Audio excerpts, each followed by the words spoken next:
Hello and welcome to this Hygge HOI match, the first one of 2025. For some of you long-time viewers, you might realize that I am not Petey, nor am I Victor. Usually, you will not see me because I'm behind the camera. I've been doing the two latest Bergårdhof together with Marcus Kunov and Lucas Persson, who luckily are behind the cameras today as well, so we are in good hands.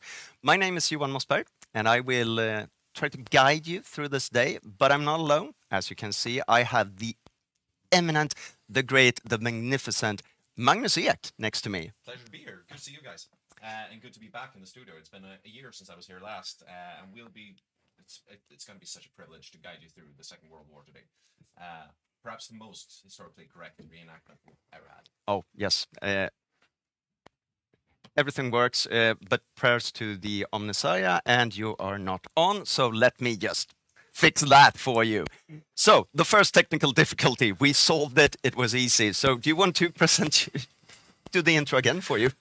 Well, I've already done it, and basically what I said, it's fantastic to be here, it's fantastic to be back in the studio, and I'm so looking forward so very much to guiding you through the Second World War today. Yeah, it's going to be great, but I mean, we're not alone. No.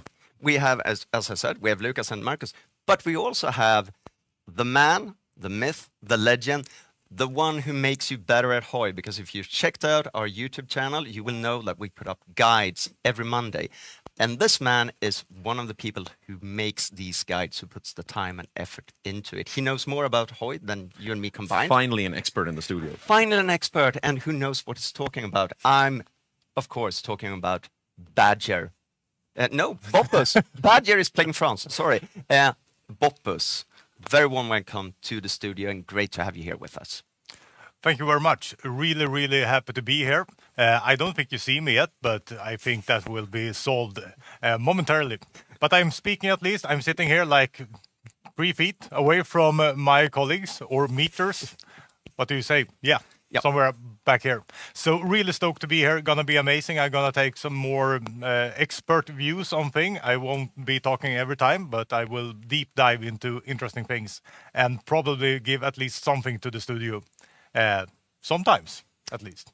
Yeah. You will contribute a lot to the studio, and we will be very happy. I'm really black. Yeah, there's a part of Don. Amazing. Yeah, amazing. It looked like we'd censored you. Yeah, we censored you.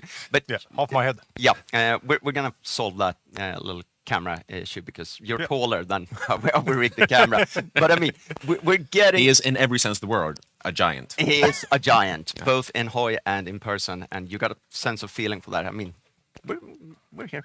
As of now, we're doing the classic Paradox lobby simulator. We're waiting for all the players to get into the game, so nothing interesting has happened as of yet. But thinking about this game and today, I mean, it's the first time we're playing with Götterdämmerung. Yeah, just before we go into that, could you explain what we're doing here today? If someone who was watching this just happened to click on the YouTube link. Absolutely, I can do that with pleasure. We are playing Hearts of Iron 4. And we are a community. We've played for a couple of years. Don has been here since the start, I think, Don. Almost Since the start. There's been a couple of years. We try to play a grand game, which we call this, once every month with up to 32 players. I think we had. I think the record was Bergårdhof last time. I think we were 36 players for that. And we are basically reenacting the Second World War. Up until Danzig War, we are pretty much reenacting it. But after that, things kind of gets crazy. Yeah, I think that was a base summary of what we're doing, the game we're playing. Absolutely, it's a grand strategy game, and it's based in and around the Second World War. So we're playing from January 36 up until the end of the war, whenever that might come. Yeah, and the war can end in a different ways. Some wars have ended in 43, and some have dragged up until 48. But we have a set time at the latest 22. That has been kind of so 10 o'clock tonight. 10 o'clock in real time. Yeah, so 12 hours of hanging out with us three and our two lovely technicians. I mean, I'm psyched. Yeah, I'm stoked. And we are now playing the last game for you long-time viewers. We did not play with Götterdämmerung. because we're playing with a mod that's based on their finest brew, and we have an amazing person in our community, Joachim Remmerfors, who has modded this. And now we're actually playing with the new DLC with Götterdämmerung, which makes it the first time for the players, the first time for us. It's going to be a crazy ride, but I think that's the best way of kicking off 2025. Absolutely. And Hygge. But talking about this Götterdämmerung, it puts in a lot of new things into the game. It gives us a special project. It gives Germany a whole new focus tree. We have it for Hungary, and we have it for a lot of other countries, which makes it interesting and new because we haven't played it. They haven't played it. Other countries,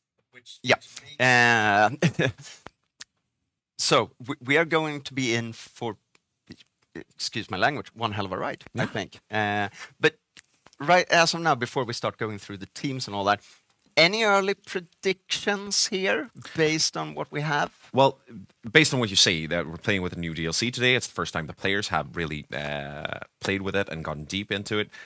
Based on that, and based on what we in the studio can see from how the teams are lined up, I'm expecting, an unpredictable game, to say the least. But to kind of go, to be upfront, I've already called this game. I'm saying this will be an Axis victory.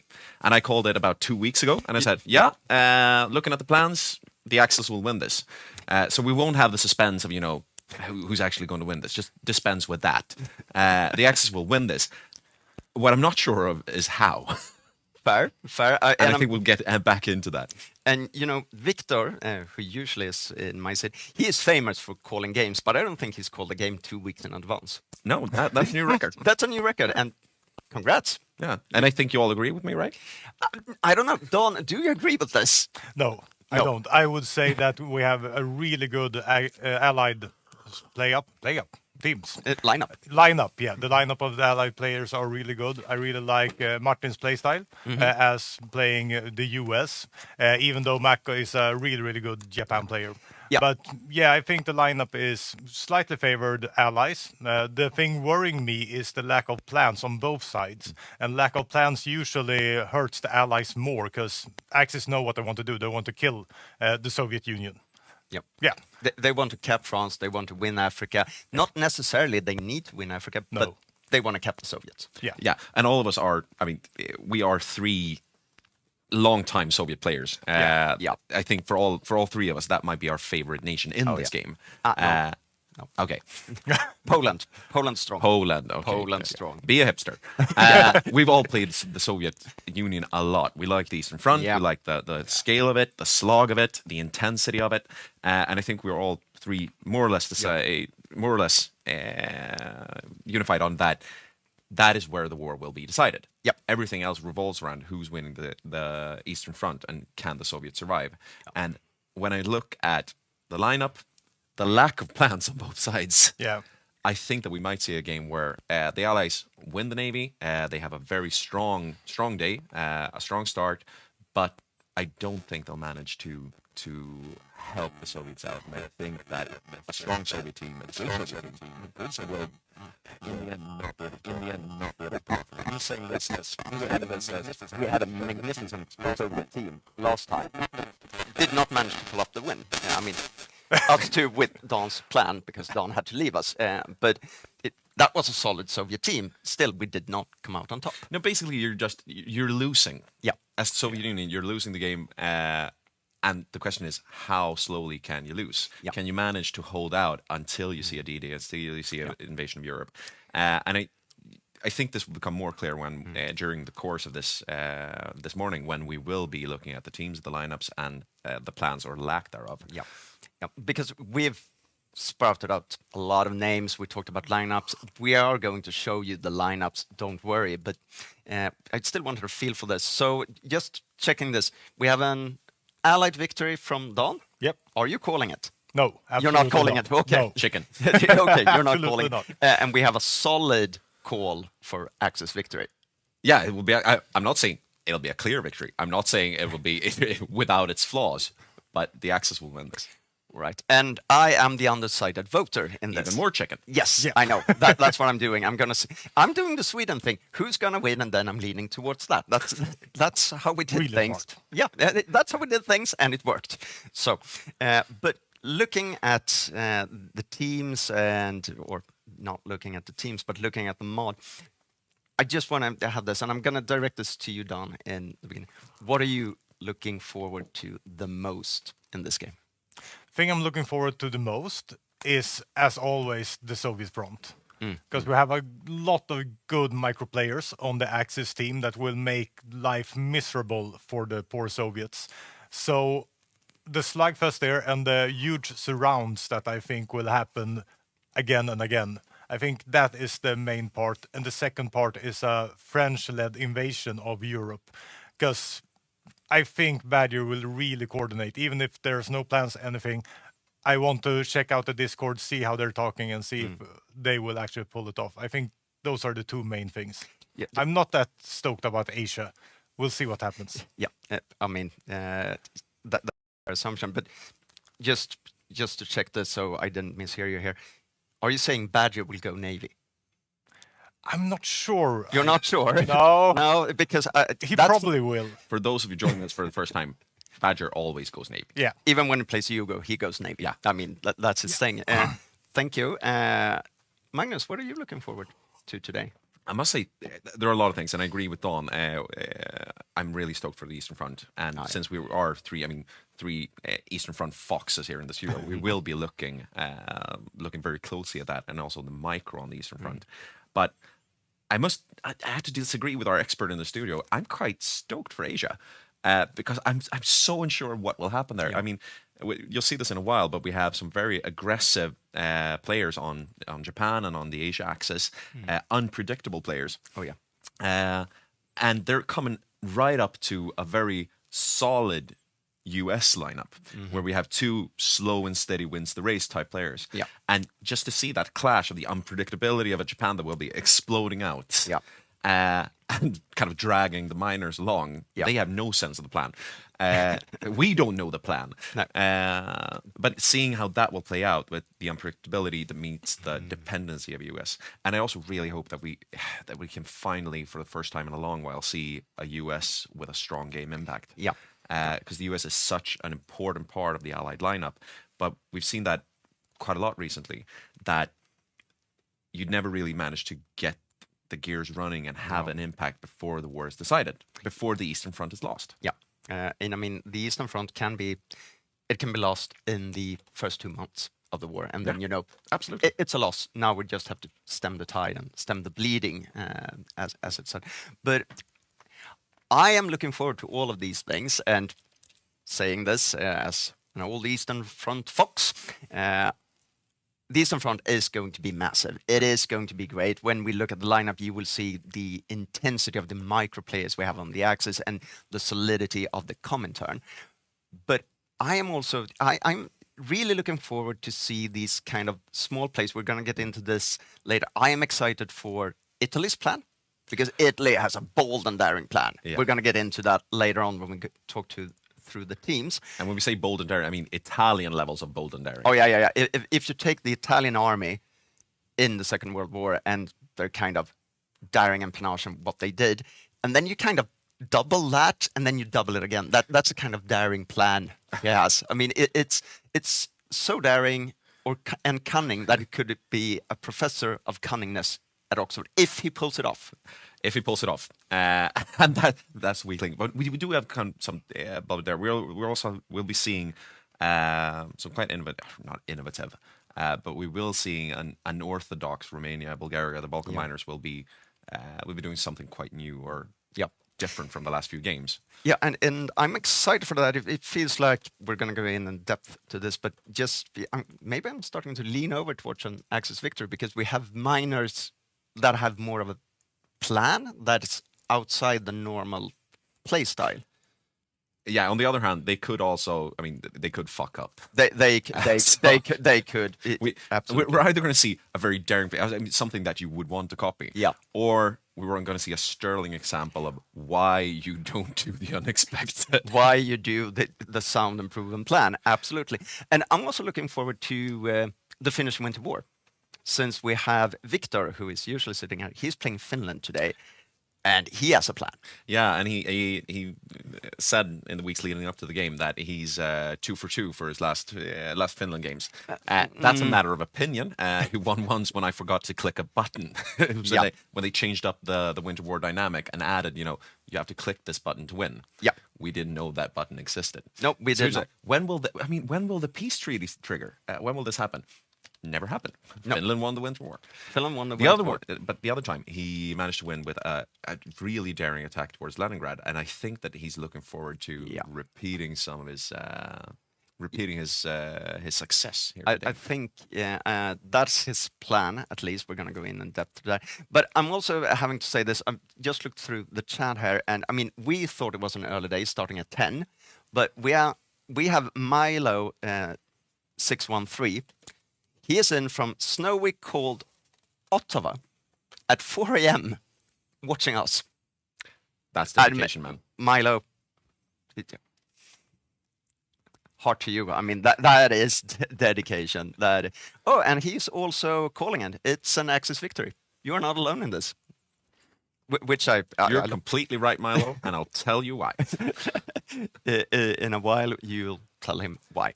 But I'm thinking this, seeing that we are still playing the lobby simulator game, unless something has become terribly wrong with my computer and my internet connection, but it seems to be working fine. I was thinking maybe it's time to look through the teams. Yeah. Also, I'm going to try and pass this towards someone because if you're wondering, we have a screen that we are watching, but we're not watching right now. So we're gonna see if we can fix that. But and there we're back. Just ignore us when we're looking scared. It's because we're sitting in a studio in Stockholm. Yeah, we're all Swedish. Yeah, and we've gone a bit further with the studio this time. So instead of it being a green screen at Petey's place out in the countryside, we're in a studio today. We've rigged this up yesterday, all of this morning. There might be some glitches. We'll try and make sure that doesn't affect the stream. But if we're looking scared, that's it. We're not being held hostage. No. And we shouldn't look scared because, I mean, we have Marcus and Lucas. So we're in good hands. They fix everything. But it's the sense of dread for the few seconds. But I was thinking we're going to go through the teams. And finally, and I know you've been expecting it and waiting for it. And I wanted to start with the Axis Majors. Yeah. Talking about that team. Because I think it's a solid and competent lineup. I think you just have to lean that way, and I'm leaning this way, and we can see this. Starting with Japan, we have. Sorry, this is me being almost 40. So I apologize for our viewers, but I'm old. We have Mako and Adam on Japan, which is it's a lineup that should scare the allies in the Pacific. It absolutely should. I mean, these are two players that haven't been with the community for that long, but they've been with us for a few years. You might have seen them before in games, but they're really experienced from other places. Adam has worked for Paradox. He knows this game in depth. Mako, as I said, an unpredictable, wild, aggressive, but really fun player. And I think that we will have to keep a close eye on the Pacific Theater of Operations when the war starts in the Pacific, because this should explode. And I do think that their plan will be to try and shock the allies a bit, get them on the back foot, push the US back, and then just bite and hold. Yeah, it's going to be a bite and hold. And while I'm talking about this, we have a rehost going on. So you can get up there. I don't have to do that just yet. No, I completely agree with Japan, but this is also the interesting part, and I'm going to have Don weigh in here. We don't know what Japan is going to do.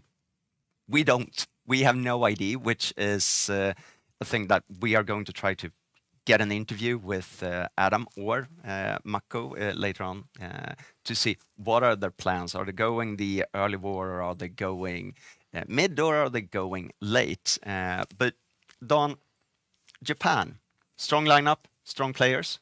You agree? Yeah, really strong lineup. Mako is really good. It's a meta player, I would say, playing in a lot of communities. He knows the game full on.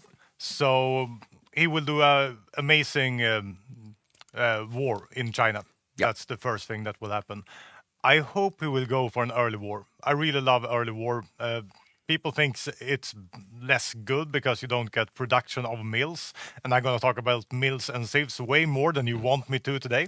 So my take on this is that you should go early war as soon as possible. Just strike the allies before they get too strong, and hopefully he'll do that. But I'm not sure. I think he will go mid-war, somewhere mid 41.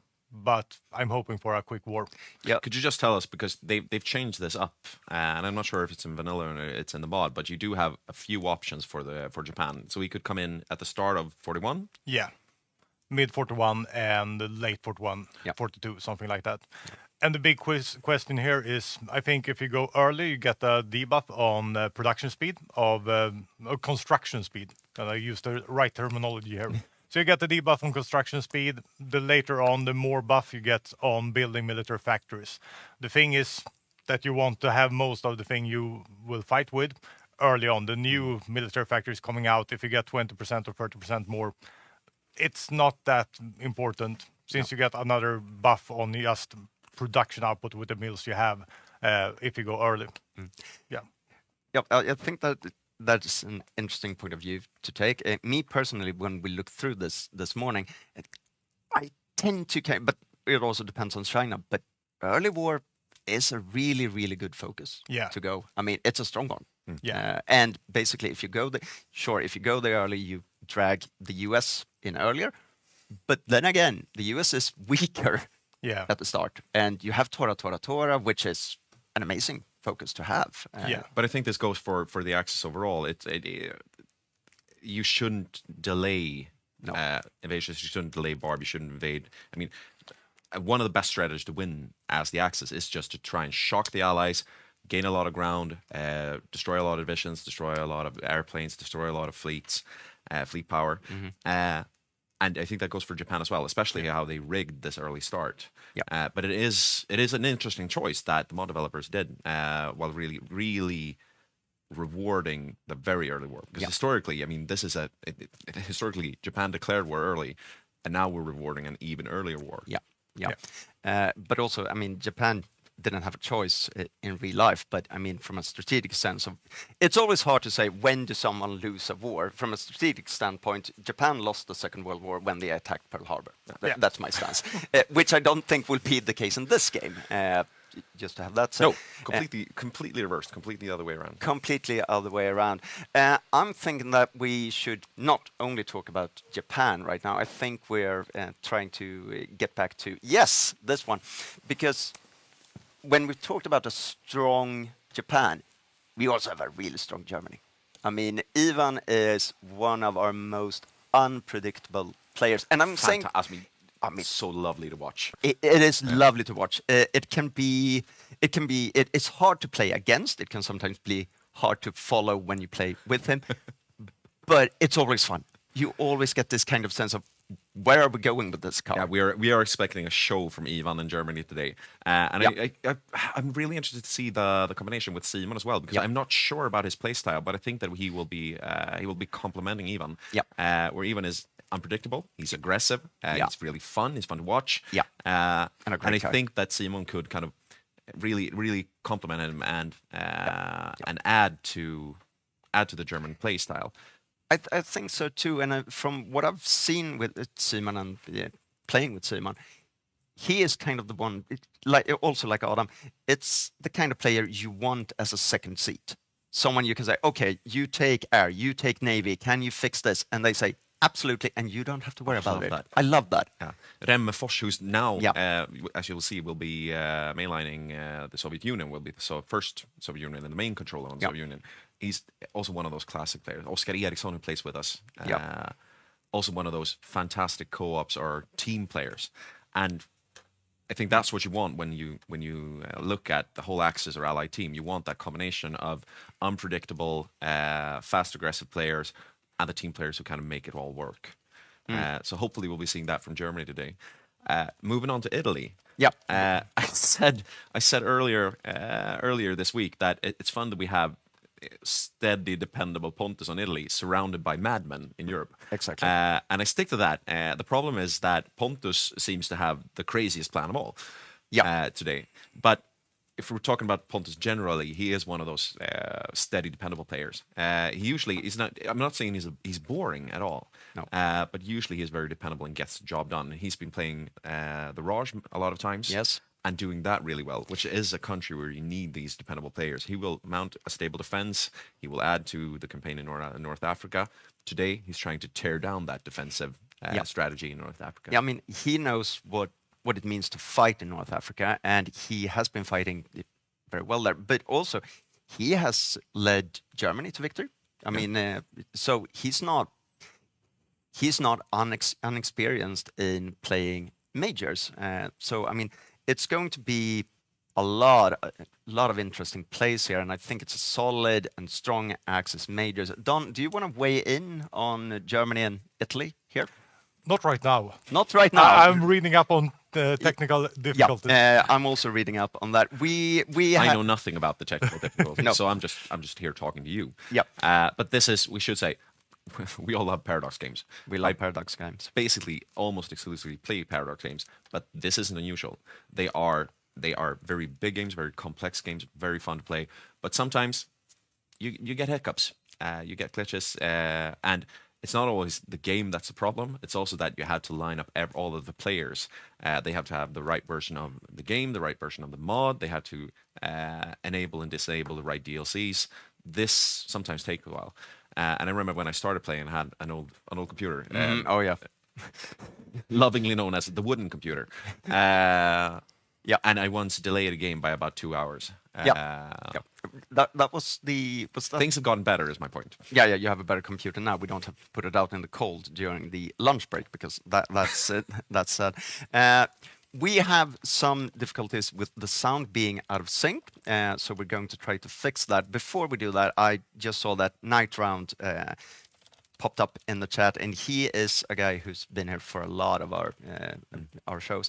And a warm welcome to you, Night Round. It's great to see you. But we are going to just take a quick break. You're not missing anything. It's a lobby simulator right as of now, as you can see behind us. Still been. We are going to try to sort this, so we will be back momentarily, shortly. See you in a little while.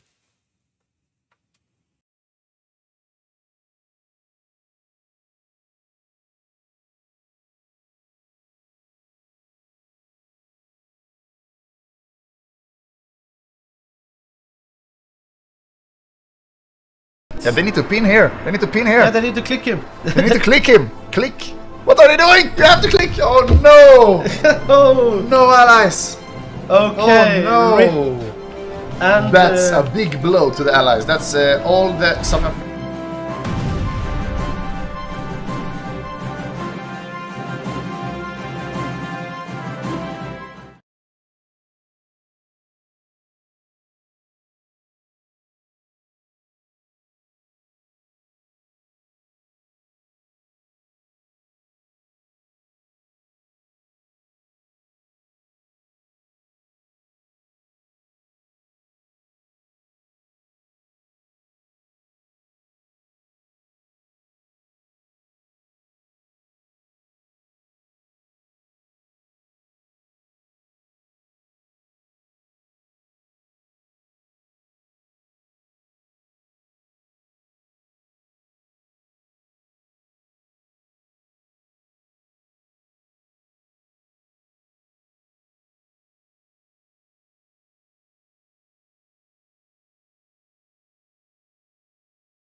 And we're back.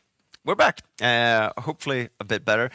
We also had, yes, Nistan asked in the chat, what does our mug say? They say Center Party because we're borrowing their studio, and that's thanks to Andreas Eriksson, who plays Siam, that we can be here. And this is also mine and your old workplace. Yeah. Yep. So I worked here for 7 years, and Hygge HOI is not affiliated with any political party or group of political parties, but we will say that this is, of course, the best party. And if you're not Swedish, any party associated with the Alliance of Liberals and Democrats, or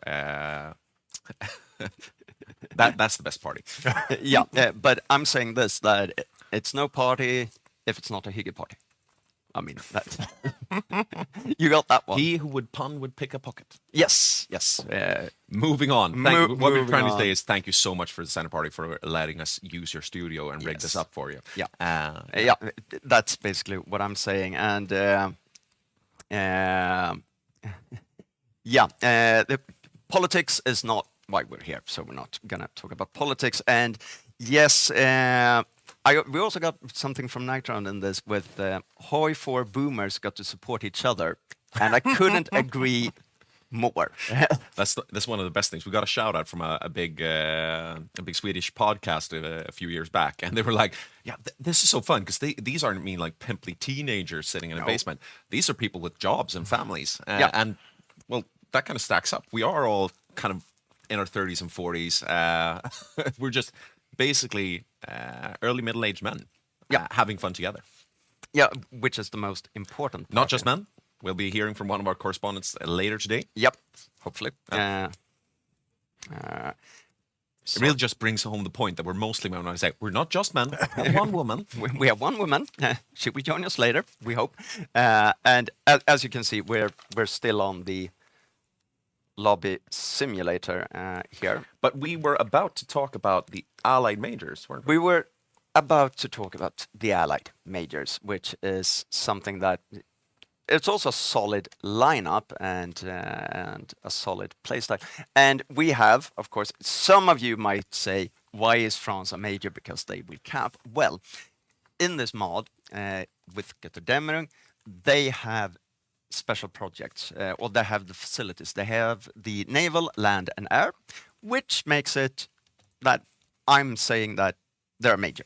So that's why I put them here. But we have Badger, real experienced player. He, together with Boppus, does the guides on our YouTube channel.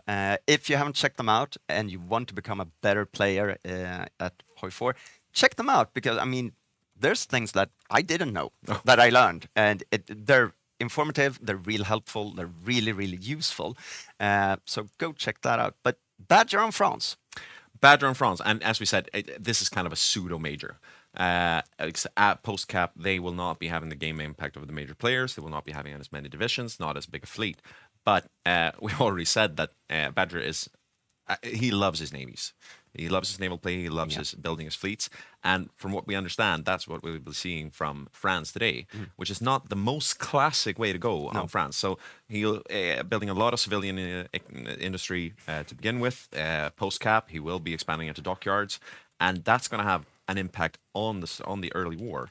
Because from what we understand, he won't be committed to defending France as you sometimes see, but he's really looking forward to post cap and a naval build.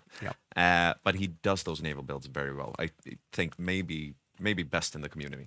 I would say that when we talk about some people being marshals and grand marshals, he's not that. He's a grand admiral. I mean, that's what Badger is, and his play style, and it's always nice to watch Badger, because you can get some great naval plays, but you also, and the Axis will know this, he's going to go Navy. Absolutely. And it's not just that he will be building a strong Navy. What I'm really interested to see is what will he be doing with it, because I don't know if we emphasize that too much, but Italy won't be focusing that hard on Navy. They're trying to have a balance between air, Navy, and land, and that should mean that the Allies have an advantage in the Mediterranean. But once you've beaten the Italians or scared them off, driven them off to their home ports, what do you do with the French Navy? We'll be seeing that moving over to the Pacific. We'll be here hunting submarines. We'll see about that. I'm also a bit interested to hear Boppus's take on Badger in France. What do you think? Yeah. I think it's going to be really interesting. He has just queued up a conversion of all military factories in France. So he will convert everything to civilian factories to get those factories out of the mainland and into the colonies to fight another day after that. I'm not really sure. We have talked about this Navy build. It's also talking about a lot of infantry, hard attack infantry that he will use later on. I think the biggest game impact, because this is a really good player, is the coordination of the allies. They will have someone with the time and attention span to actually coordinate what they're doing. And that's a key victory thing that enables allies to go to victory, that you can actually coordinate all these small nations doing whatever they're doing to do something together. So I think that is the biggest game impact. And of course, you will build Navy. I'm Absolutely. Sure. And I think that we'll be talking about this later today as well, but that's perhaps one of the greatest things that you can do. We're focusing a lot on builds and what kind of divisions to use. I mean, one of the biggest changes you can do to play a better game as a team is just getting that coordination right. And it's interesting you say that. We might see a lot of that input from Badger. And you will be trying to join the team chats to see how are they doing? Are they keeping the communications up? Are they really delegating? Are they playing as a team or as a conglomerate of minor nations? Yep, because we have this, yes, the axes are spread up to two parts. I mean, we have the Asia axis all the way back in the Pacific, and we have the Euro axis. They are kind of centered around this. They know what they have to do. They know where they're going. They're going France. They're killing North Africa, hopefully for them, and then they're going Barb. That's what they're doing. The Allies, they have the whole world. Yeah. How are we going? Where we're going to direct? Who's going to defend Raj? Who's going to Singapore? What's the US doing? How's North Africa doing? When will we D-Day? It's a. I think, as you said, Bob, coordination is key for the Allies to win this game. And with good coordination, yes, of course. But when things start to get stressed, someone is focusing on, I need help here. No, we have to do this. It's a lot that can go wrong quite quickly if you don't coordinate it. And I'm so happy that you're here to listen in and do little updates from that sense. One final thing I would like to say on France before we move forward is there is a big risk with this Navy build that it will be delayed. And we talked about this when we talked about the United States, that sometimes we see quite a good build, but that has effect too late. And I think that might be a flaw of this Navy build, that you have a time lag. So you cap in 1940 as France. Usually they capitulate. They might be late 39. And then you have a while before your industry is up and running. Then you have to build the dockyards, then you have to build the ships. And if this is a really good Navy build that comes into play late 43, 44, I just think that it doesn't matter how good it is, that will be too late. But we'll see how that goes. And I might be completely wrong in that. I just want to flag that up as one of the risks of this France build. Yeah, of course. And if you lose an infantry division, you can replace that quite quickly. If you lose a ship, it takes time. Yeah. So, I mean, it's going to be. But I'd be very surprised if he loses half of France's navy. I don't think if he gets it built, he will win. I'm just not sure he'll get it built in time. Yeah, that's the big thing and the big part for it. Looking back at the other allied majors, we have Sticky on the United Kingdom, and he told me before we started, when I asked him, "What's your plan?" Oh, I would like to know the plan too. so that's going to be an interesting build. But he said, "I'm playing to entertain." And I asked him, "Can I quote you on that?" And he said, "Yes." So I'm quoting Sticky. "I play to entertain." So hopefully it's going to be great for us and for the viewers.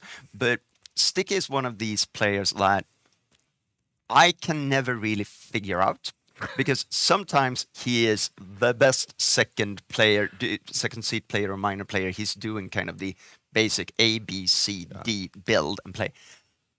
And other times, it's just out there. You have no idea what's coming, and you get so surprised every time. I shouldn't be, because it's happened a lot of times. But what I'm saying is, you cannot predict Sticky as an opponent. That's really, really hard, which makes him I think fantastic choice to play the UK. But since he had a couple of tough games when he started, and he was also thrown in to play in the United Kingdom, his first games with us, basically without any preparation. A tough challenge. Very tough.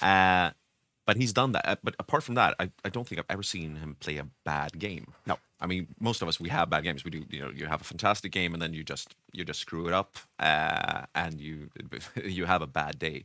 Sticky seldom has bad days. No. So whether he will do something really unexpected or whether he's going to be slow and steady. And I think that for me, he's kind of the mirror image of Pontus on Italy. Yep. Steady, dependable players that might be doing crazy stuff today. But I also think that Sticky might end up being the one that has to hold this team together. Yeah. Don talked about this with Badger. They might be playing this role. Usually the player that plays the United Kingdom has to take this role of keeping the team together, keeping everybody happy, making sure that resources are where they're supposed to be, calling those shots on where we have seen major invasions and naval landings. Yeah. And I think that a lot of that responsibility will land on Sticky's shoulders today. They will land squarely on his shoulders, and I think he can do this. But he's this calm and collected guy. So when people start shouting about, "I want you," we need forces here, we need forces here, we need this, we need that. I think Stick is the one who can actually say, "No, this is how we're gonna do it. This is how we're playing it." So yeah, I'm excited to see Sticky because, as you said, which way is he going to go? And for the UK, can they be all out there? Can they do this kind of crazy game impacts, or do you want a steady and dependable UK? On my part, I want a steady and dependable UK. Yep. It might not be the most fun to watch, but I also think that if you can't be too crazy as the UK player. No. There's just too much that hinges on you. I mean, he will be producing probably some of the equipment for the miners. He will be the only one with a large fleet at the start of the game. He will be the one that supplies the core of the infantry that's defending North Africa. Yep. You just can't afford to be too crazy. He also All of the air. All of the air. And also UK, I mean, especially in this mod, if you haven't played it, it's not just that the UK produces a lot of aircraft. They also have really good aircraft. They have really good aerial focuses, which means that even if you can go up toe-to-toe in numbers with the German Air Force and usually still win. Which means that he has a too critical role to be too crazy. But we'll see. Yeah, and I mean, I want to hear from Boppus here weighing in on Sticky and United Kingdom. What are your thoughts? What are my thoughts? I'm checking the game right now, looking what they're actually doing.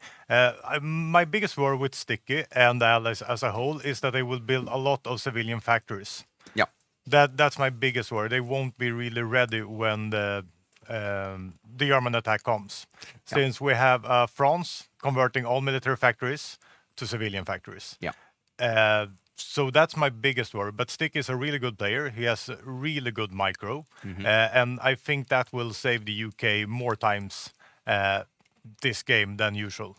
Yeah, I don't think we're going to see the kind of Sticky being surrounded in North Africa, for example. I think he will be able to micro his way out of it, which is a great part. I couldn't do that. And I mean, I've never played UK in this mod because I dread it. I just completely dread it. Yeah, It is horrible. It is horrible. Yeah. Put me on the Eastern Front and Absolutely. throw 4 million men in infantry divisions. Yeah, that's no problem. I love that. That's, but it's also, it's not just that it's a large country, it's a major nation in the game. It's that you can't not play an army game. You can't not play a navy game. You can't not play an air game. You really have to kind of go through these 3 tiers. And you can't afford to focus too hard on one of them because you will lose your navy. As I did the last time I played UK, I lost navy before I even realized that the Italians had gone out. And that's all it takes. It's about 30 seconds of a distraction, and that's the game. Yeah, and you lost the game there. But no, I won. Yeah, you won. It wasn't. Also became MVP, I think. But if we move forward to the United States. Yeah, we're moving back to the US to just check on them. We have Falk, remember how I called Badger Grand Admiral? Martin is a Grand Marshal. He is one of the most experienced players in our group, one of the longest serving players in our group, and I also, me personally, I'm holding him as the best macro player through and through, and he's always calm and collected. Things can fall. I would say that Boppus might be, but he's in the studio today. Yeah. He would never say this himself, but Martin, Boppus, I think these are the best macro players. Yeah, and both of them are. You know the meme of the dog with the house on fire around them. With this is fine. That's how it is to play with Martin and also Boppus. Things can be falling apart. They're calm, collected, and we just keep calm, carry on. But is he maybe a bit too calm and collected? Well, that's why we have Petey. Yeah, well, Petey is, he's not a dachshund on No, cocaine. He's not his brother, so to speak. But I mean, So for those of you who don't know, Snistan, who's playing in Spain, he's Petey's brother. And yeah, we're not saying that he's a dachshund on cocaine, but more of... Yeah, you are. yeah. We have got it. Before I go through this, we have someone saying we have a black screen on stream, but I'm checking it, and for me it's working, at least. So yeah, sorry about that. But I mean, Petey, you're used to having him in the studio, but today we're gonna see him play, and Petey is solid, dependable player, and he can carry out the orders that Martin has and the plan Martin has. So I think this is a strong US lineup. The interesting thing will be to see where are they going. What are they doing? Are they going to supply the other ones? Are they going to kind of cap Japan? Are they going to focus Europe? Or are they going to be split between Europe and Asia? And I think that's kind of the game deciding thing for the US. What do they do? And for the allies. Yeah, I think it's one of the things that can really turn the game. If the US manages to get their economy up and running and get, troops in the field, navies out at sea in time. Exactly. Because if we see a good US build that doesn't have, as I said with France, it's even more true for the US.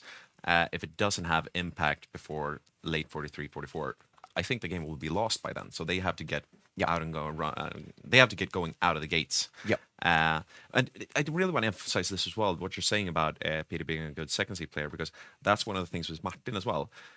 It's easy to think that it's just a bonus having more players on a given country. And it is, but it's also a challenge. And I think Badger said this once, that he actually prefers playing solo even on major nations, because he doesn't have to delegate, he doesn't have to worry what someone else is doing. He has more control, and that for him that's better than having someone to delegate things to. Martin is actually really good at that. He's a perfect player to play a second seat with, because he is fine with you. If you're just saying, if you say, I'll take the Navy, so, do that, and he will focus on something else, and he will really trust his co-ops. Yeah, he will.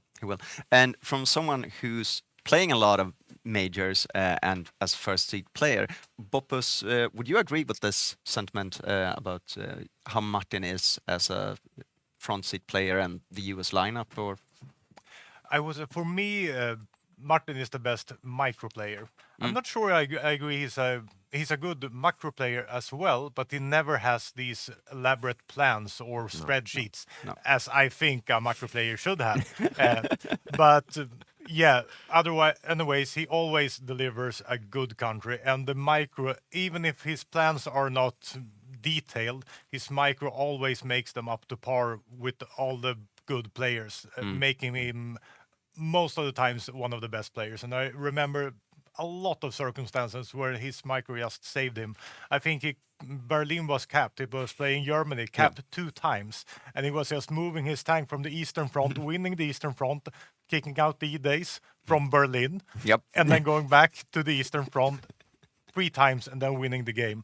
So I would say macro player, he's good at it, but his enormous strength is in the micro and really reading the game, understanding everything that's happening, which is extremely difficult. Most players, me included, loved when I played single player to pause the game Yeah. to just understand what's happening right now. Yeah. Are my navy getting killed? Yeah, pause like every 8 hour. When it's rolling like this, and you really need to be able to look in the navy game, in the air zones, microing your tanks back to navy, checking your air zones, moving your CAS somewhere else. Yep. Yeah, he really excels at that. And as playing the US with a lot to do, you Yep. have 2 oceans Mm-hmm. that you need to have control over. You have island hopping, which is tedious in this game because Yep. you don't have any shortcuts. That's really helping you with that. I think Martin will come out really strong in this, even Yeah, though Mako is a great player. If we should say something negative, I think that he might be a bit too calm sometimes. Yeah. Because a bit of stress might not be a bad thing. I mean, when you're running a tight game, so sometimes you need things to happen now and happen really fast. And I do think that he can be a touch phlegmatic, and we'll see today. So I want a bit of a speeded up Martin Falk today. Okay. Yeah. Well, Not well, full Daxon, but yeah, well, but maybe it's 2025, new year, new Martin. New year, we new could Martin. see. We could see.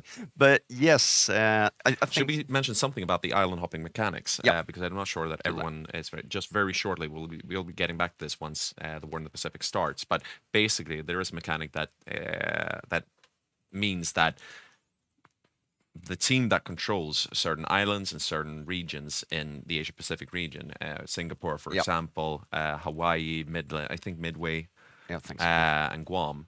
That means if the Axis team controls them, that means debuffs for the Euro allies while fighting in Europe. So it means that you can't just give up in the Pacific and focus fully on Europe.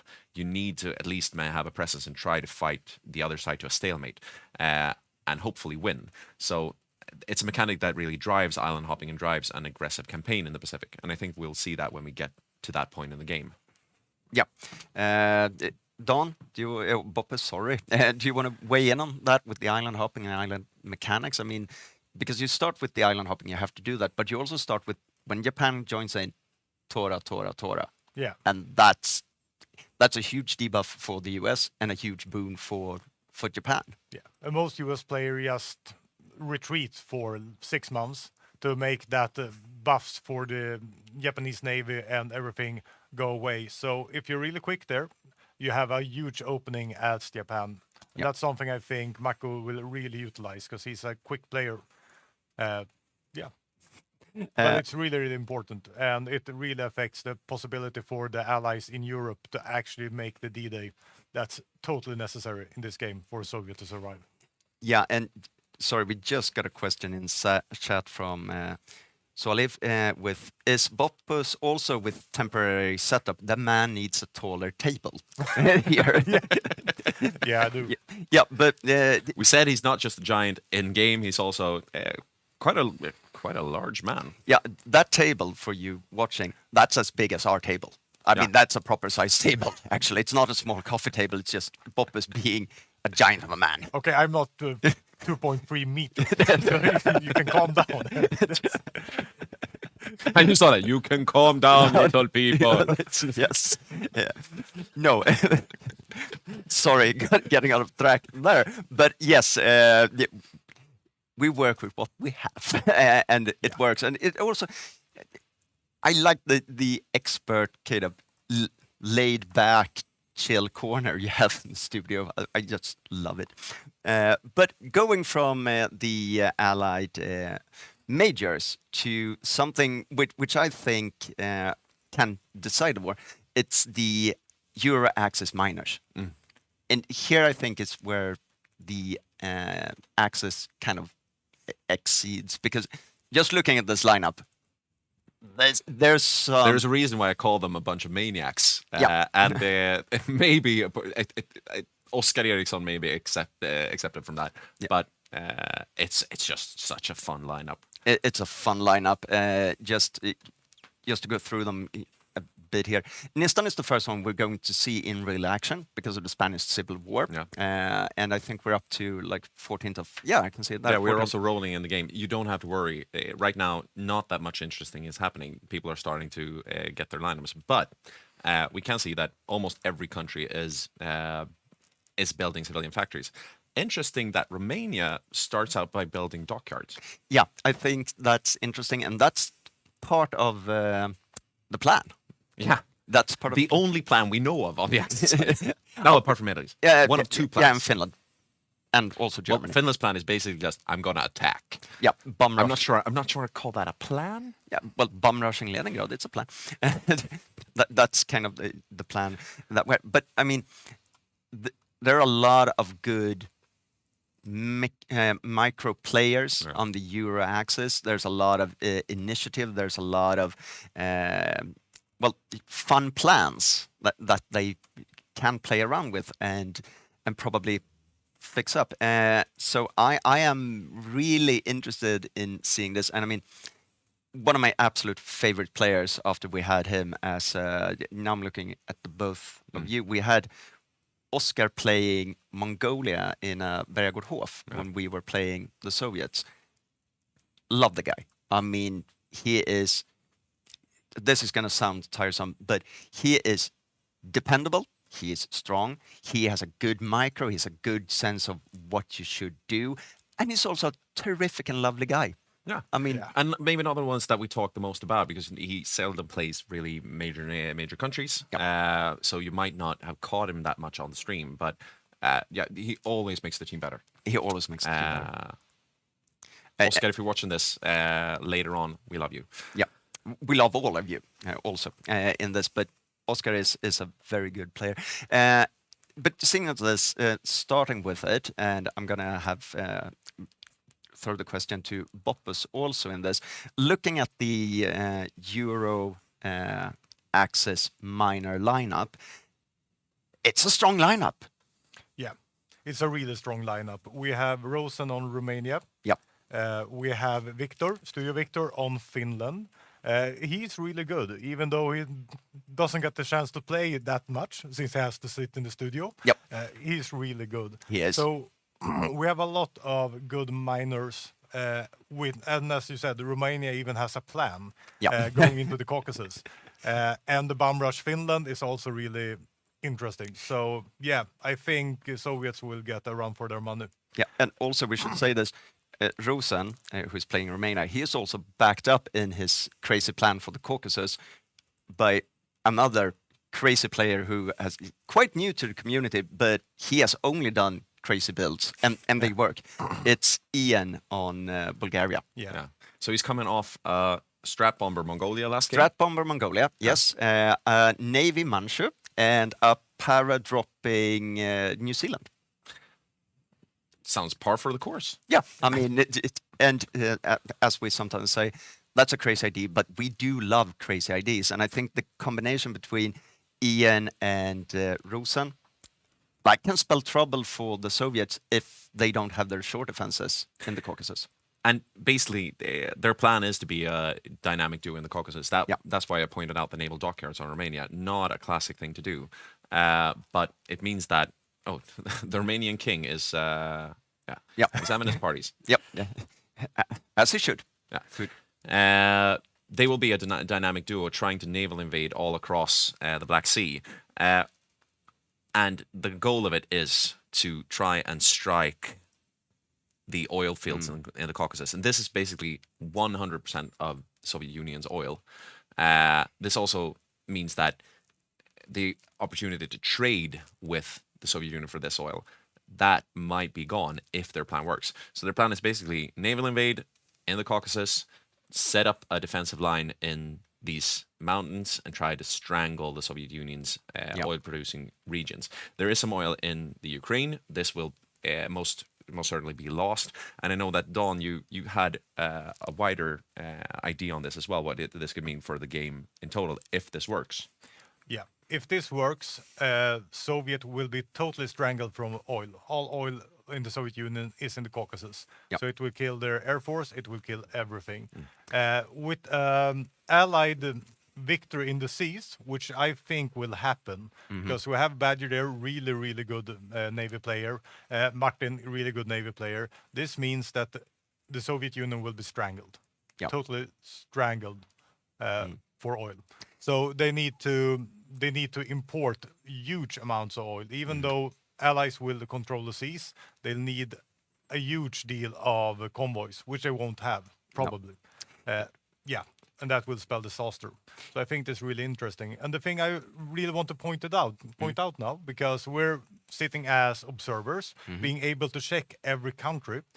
You can't do that in game, but I want to just talk about intelligence for like 5 seconds, how important that is. Because even if you would have an intelligence agency and spies right now, you would see those dockyards built by Romania. So as the Soviet Union, you would start understanding what's happening. You could also see the building of a supply hub as Finland, which is really sneaky to do this early. He's showing his hand a little bit, and they should have spies on Finland. So I would just say that if they will see this, they will prepare for it. Yeah, and sorry to skip the two last ones. We're going to talk more about the plan from Moscow and the plan from Skoginga on Yugoslavia. But Spanish Civil War has broken out. Oh. So we have some action to actually go to and watch. And right now we're paused, and this is for Spain to set up. And it's Nistan who plays the fascist side of Spain. And this can be quite interesting because we are, as of now, we are at 8% world tension, and I've checked this. Japan has sent 1 volunteer division, Germany has sent 1, but there's going to start ticking in some more volunteer division, potentially pushing the world tension up to 10, which could be quite good for the allies because they need the tension to go up. And especially, I think, if we look at the UK, if we get a world tension above 10%, see why I can't connect into the UK. That means that they can get their rearmament going. It's actually above 5% world tension. I think we have another focus that is 10.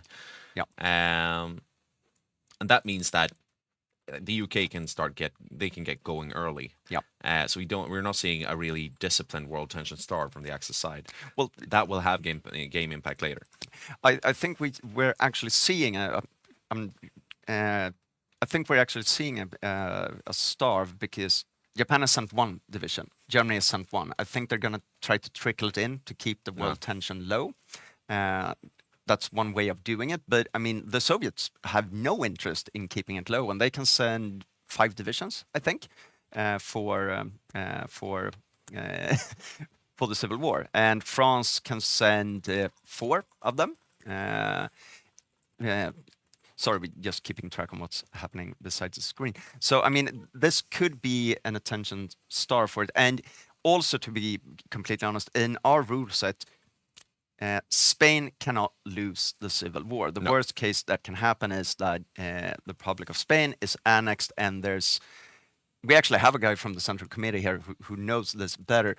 There's factory goings to the Soviet Union then if the Republicans win.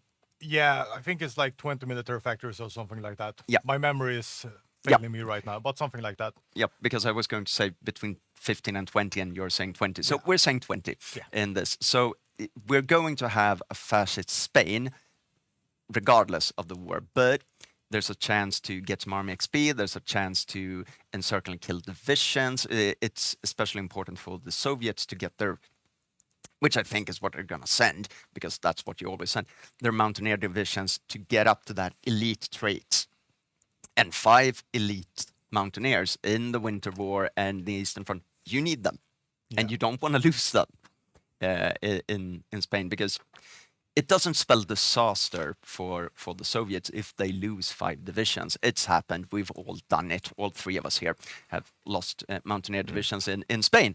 If we can get Yes, get this up. This is what they'll be sending to the Spanish Civil War. It's a pretty standard Mountaineer division to Pack Arty. Pack Arty is this is probably one of the few times we'll be seeing this game since they nerfed Pack Arty. So it's been very popular before. We'll probably be seeing less of it this game. And now we are rolling again. And I don't think we'll be focusing in every detail in the Spanish Civil War. It's fun because it's basically the only fighting that will be happening for a year or two. But most of it isn't, decisive. I just thought it was fun to show you this, that Xnistan on Spain, it seems to be thinking forward. I think he's gathered his better divisions, his push divisions into one army with this general, Mohammed Metziane. I don't know why I tried Italian on that. Sorry about that. But I think this is the general that he will be trying to grind, if I understand this correctly. Wiping up the north of Spain, starting to attack towards Madrid. He'll be wanting to get some early victories before this becomes a stalemate. He'll wipe up the north. He'll try to grab Madrid and then start working on some surrounds. And we'll be seeing Soviet and then French volunteers coming in to try and stop them on that. We can see if we can see where he has volunteers from. There we see 2 volunteers coming in from Germany. We're probably seeing the Italians here, but maybe not any other countries if they're trying to keep world tension down. Maybe we can see some Bulgarians because they want the army XP to kind of fix their divisions. But as we see, they trickle in one division.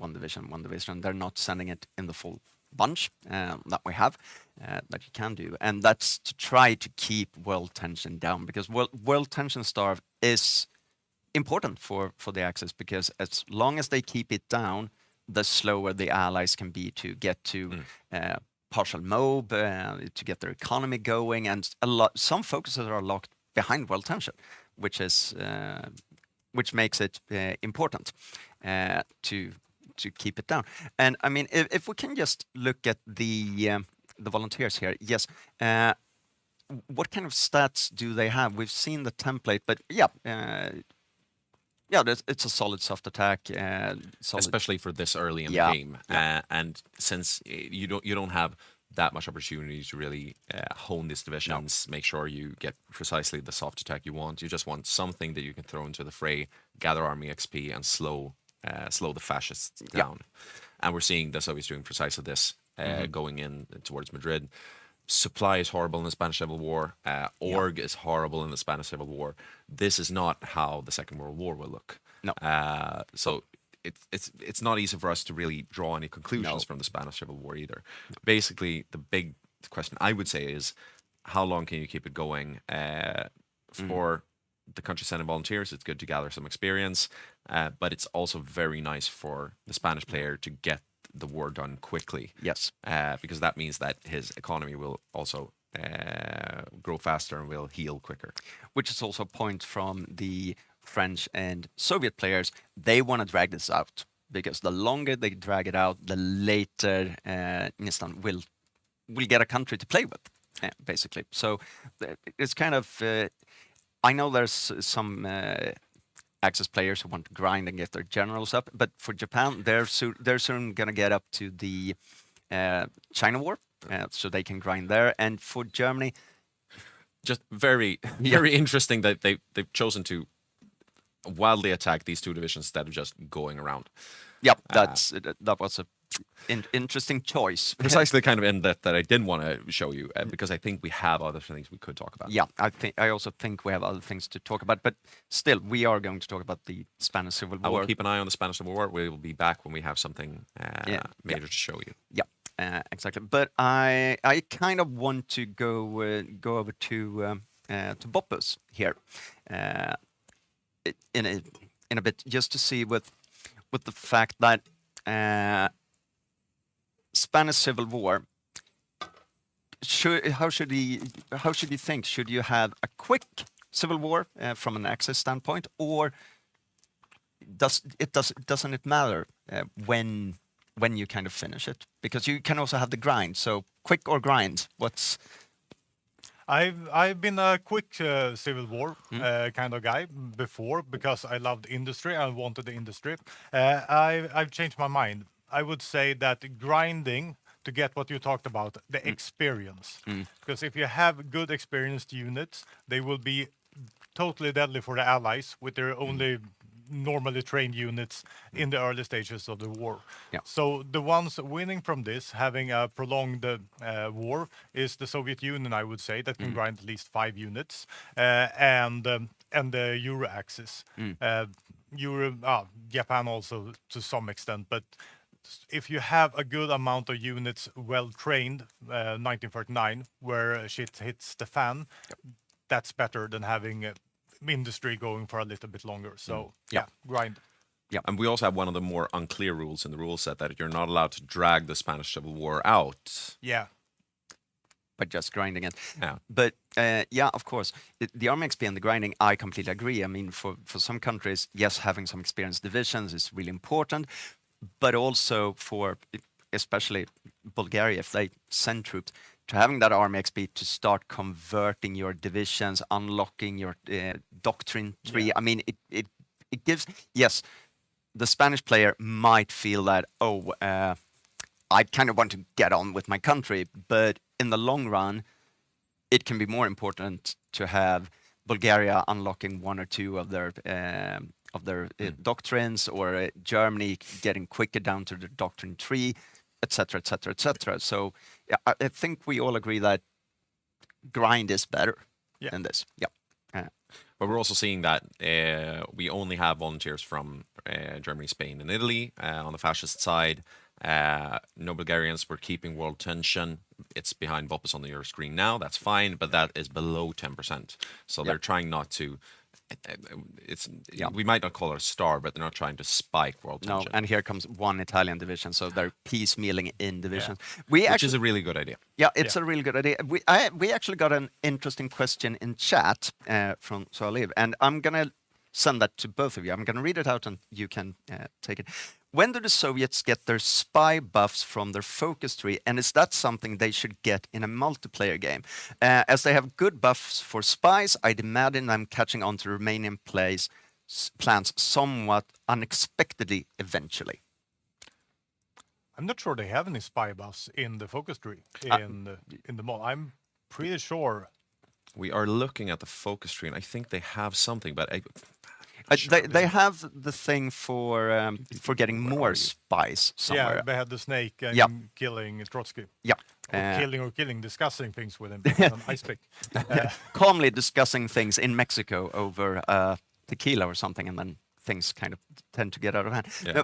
But I think getting from what Soliv is asking here, it also depends, where do the Soviets put their spies? Yeah. Yes. Yeah. Do they put it, because they have to get, or from, not saying that we are experts, but we do tend to play a lot of the Soviet Union. They tend to want to get collaborations on Finland.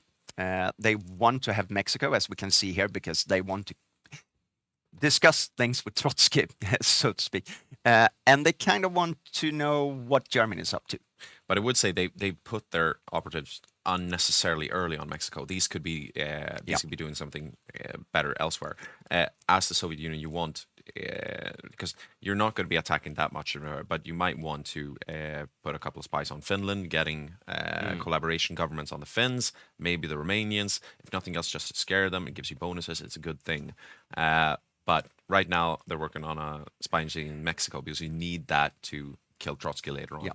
But could this be, we had a rule change for this game, that Finland can wait up to 180 days before joining the war against the Soviets. And not doing collabs on Finland, could that be a potential thing that they're not going to bother with that front because they don't know when the Finns join the war? So they don't want collabs because they can't rush Finland. It's not important, it's not necessary. Probably, and I think that even one of the big things about this rule change is that it's not necessarily that it's so bad for the Soviet defense. No. But it really pushes the Soviets away from going for a very aggressive early push towards Finland, trying to take Finland in the continuation war. We see that we are starting to get surrounds in Spain.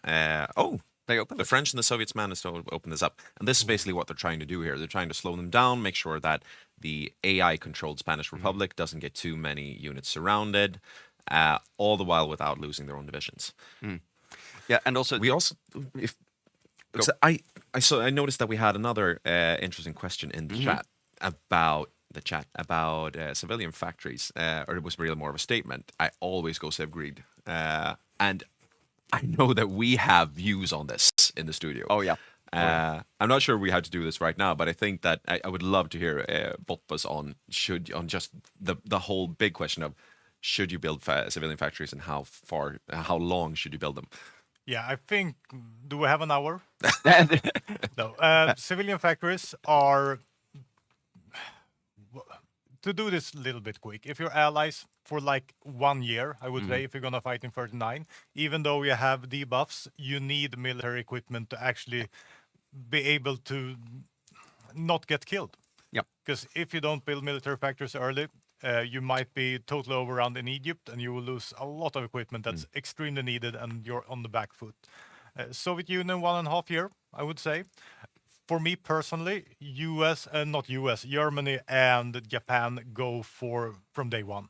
Actually, yes, push them out. This is personal opinion, of course. A little bit backed up by the Excel sheets. A little bit backed up. yeah. No, you're too modest now, Don, because we see this not just in our community, but in the wider, player community of HOI that people think or seem to act that like the meta is to build civilian factories and build them for quite a long while. And when you're running the maths on that, and you should understand it, when Don says he has spreadsheets, he's not joking. He has actual spreadsheets on this. He's running this, and you can go look at the guides to see some of his conclusions.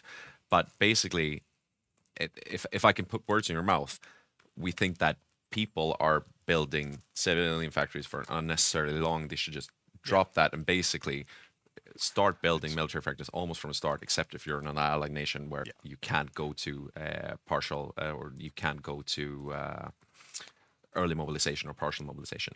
I would say it's a logical fallacy. Because you think you're strong when you have a lot of factories, and it's extremely hard to factor in the years of equipment not built early on. The only thing I want to say with that is also you get newer equipment if you go with civilian factories. So even if you can calculate the output, the total output, it's harder to calculate the effects. Constant strategy, what you're building, comes into play. So yeah. But the official studio opinion is build less civilian factories.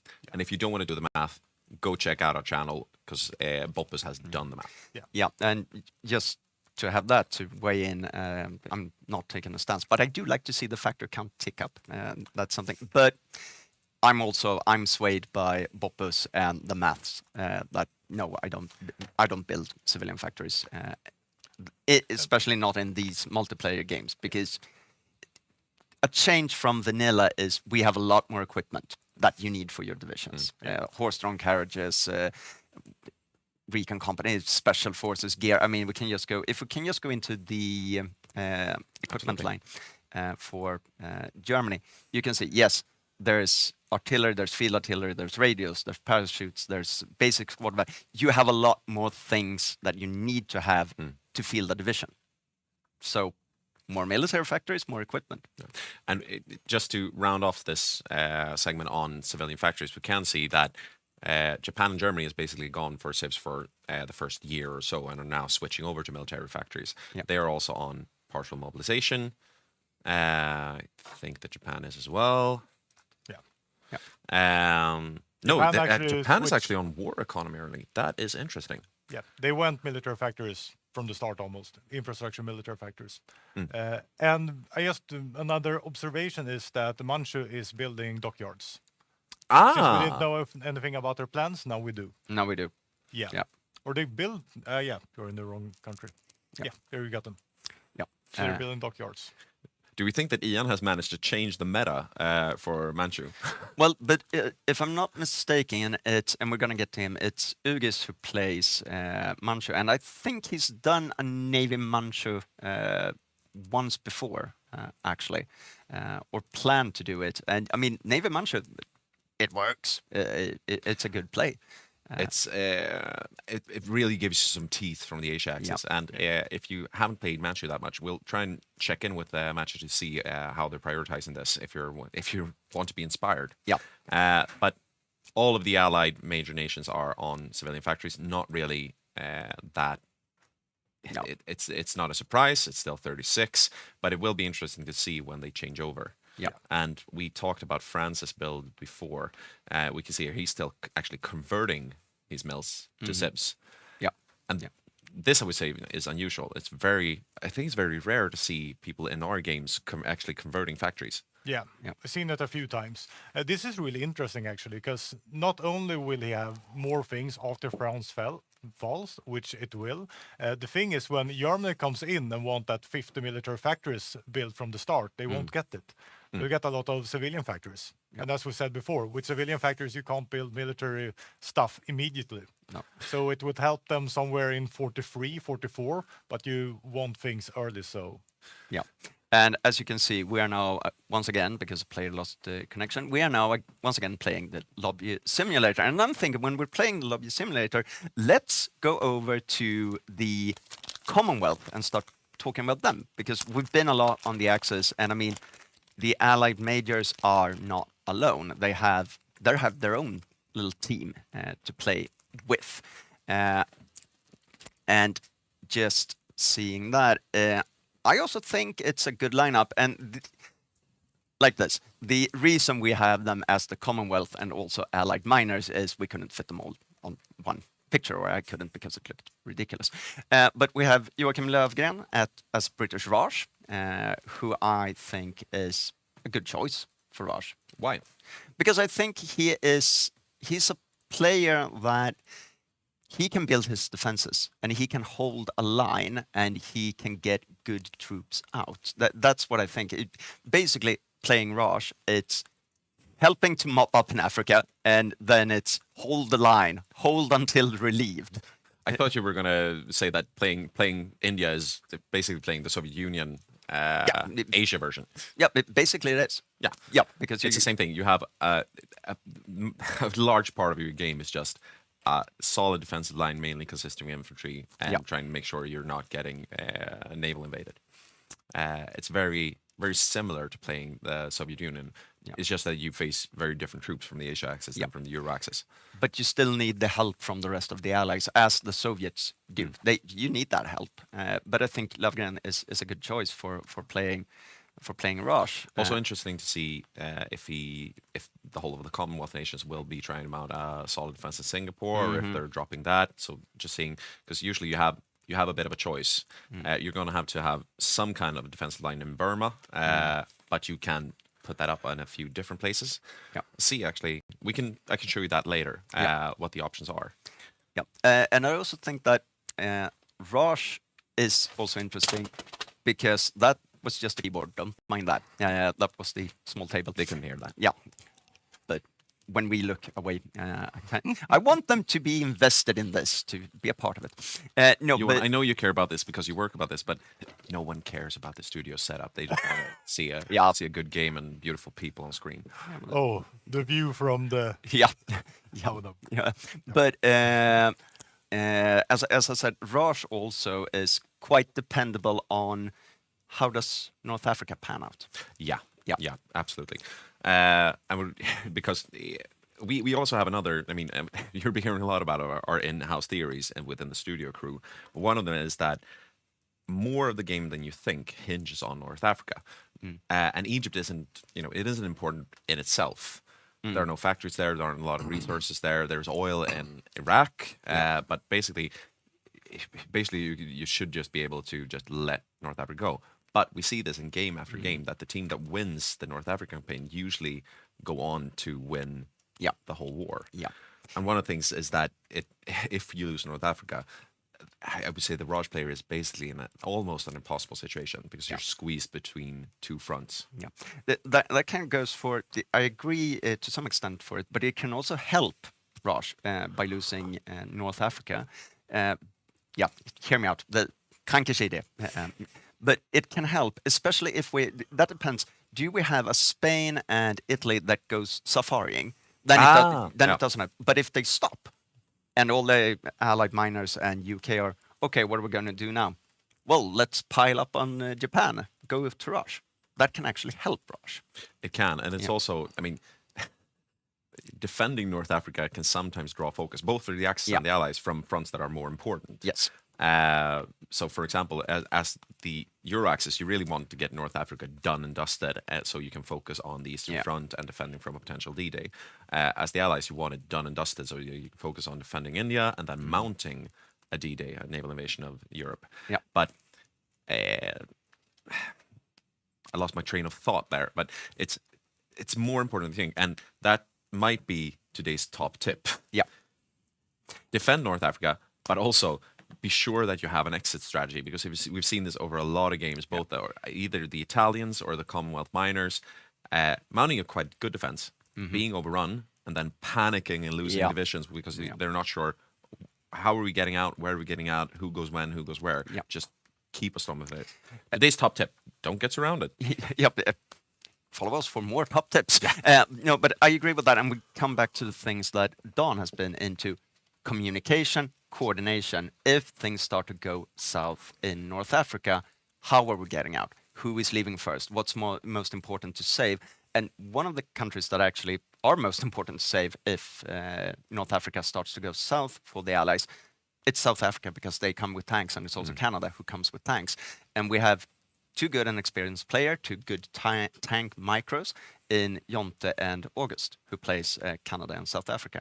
And those should...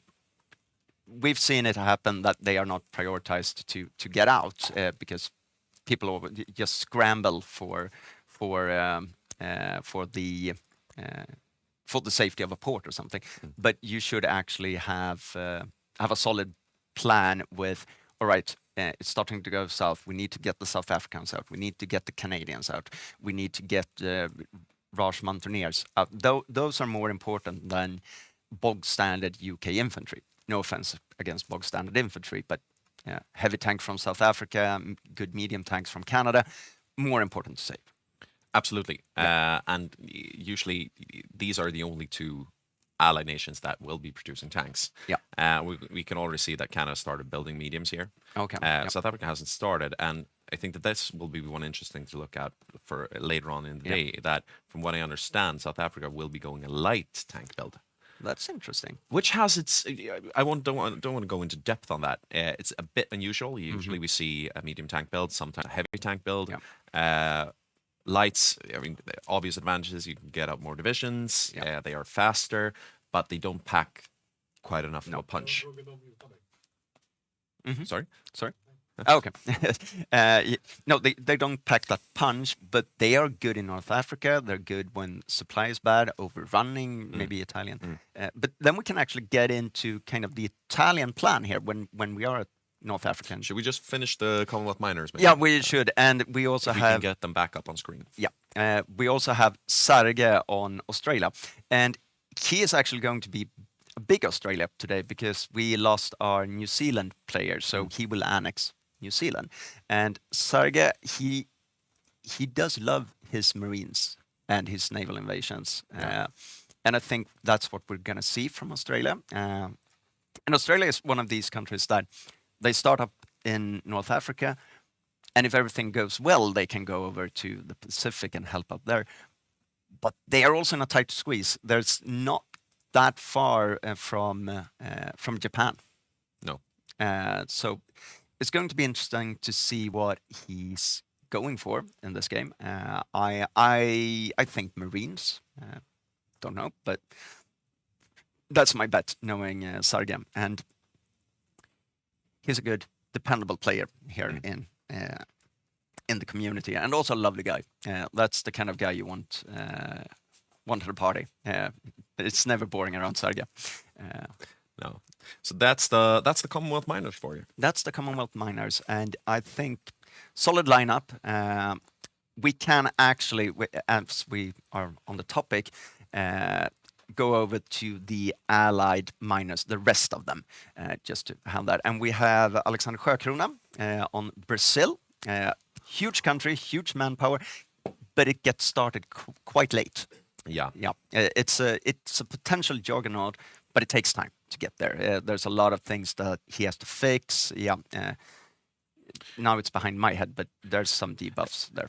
Yeah, I'm just checking this up as we speak, but you have debuffs on production economy, factory output, stability, political power game. Basically, it's just debuff, debuff, debuff, debuff. Yep. It's also this is the thing with some of the allied miners that you have No debuffs fallout. on building submarines, strategic bombers. Means you can't really do whatever you want in this mod. He's very debuffed on navy. So Yeah. basically, this pushes Brazil towards building a special forces build. Yeah. We also saw just a straight up rubber build Yep. a few games back. Yep. Which is also a good thing because they can be the rubber provider for. So you don't have to be into war to play No. Hearts of Iron. You can just be into building factories and plantations. Yeah, if you just want to trade.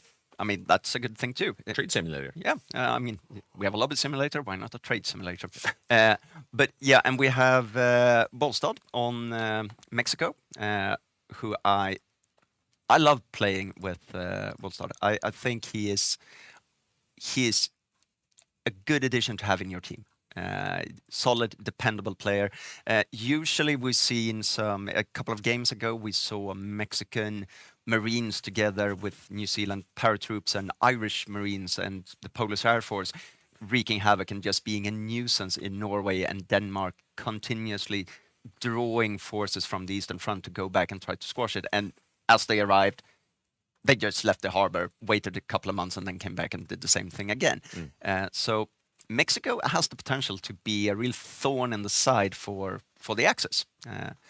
And a really fun miner. Oh, that it's way. a fun miner. They also have some debuffs. They are also a bit of a late bloomer, but he's starting to get his house in order here. He's trying to get rid of the Cadillos. These are just focuses you have to push through. Yeah. And I think we'll be returning more to Mexico and Brazil when we get into the war, and especially after Pearl Harbor. Yeah, because they tend to join in when the US goes to war. You can kind of count on the North and South America. But we also have the last one of the allied miners. It's Anton on the Netherlands, who, yes, the Netherlands will cap. That's no mistake about it, no question about it.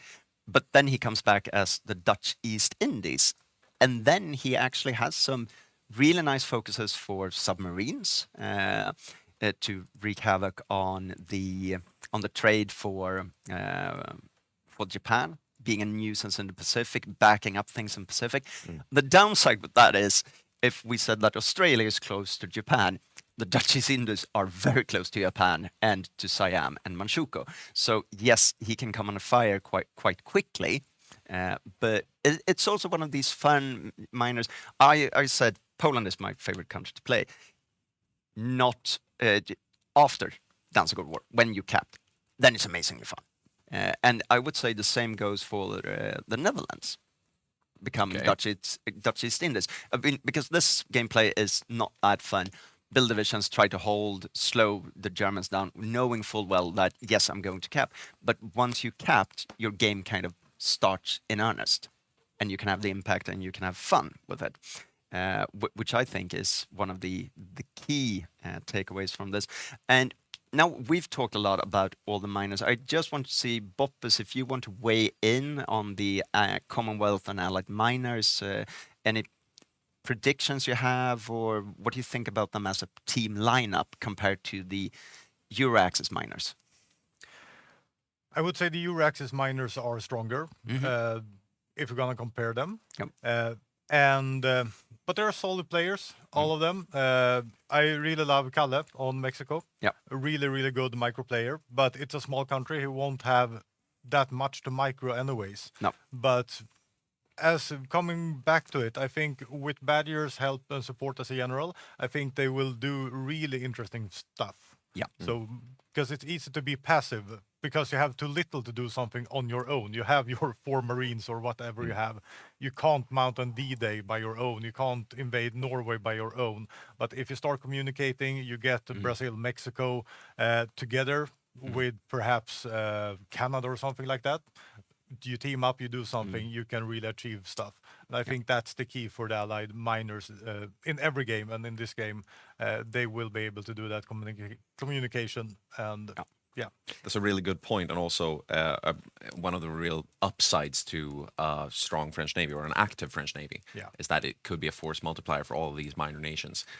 It's also one of the things that we keep harping on about this with an active USA coming in early, but for miners like the Dutch East Indies and Holland, if the US just sits back, you need some kind of support to prop up these ally miners. Otherwise, they will start to cap, and a passive game becomes even more passive if you're capped and lose half your divisions. We actually got a question from More Fun in PI in the YouTube chat, and he's asking, is this a mod of Götterdämmerung? If so, which one? This is actually a mod based on their finest brew that you might have seen.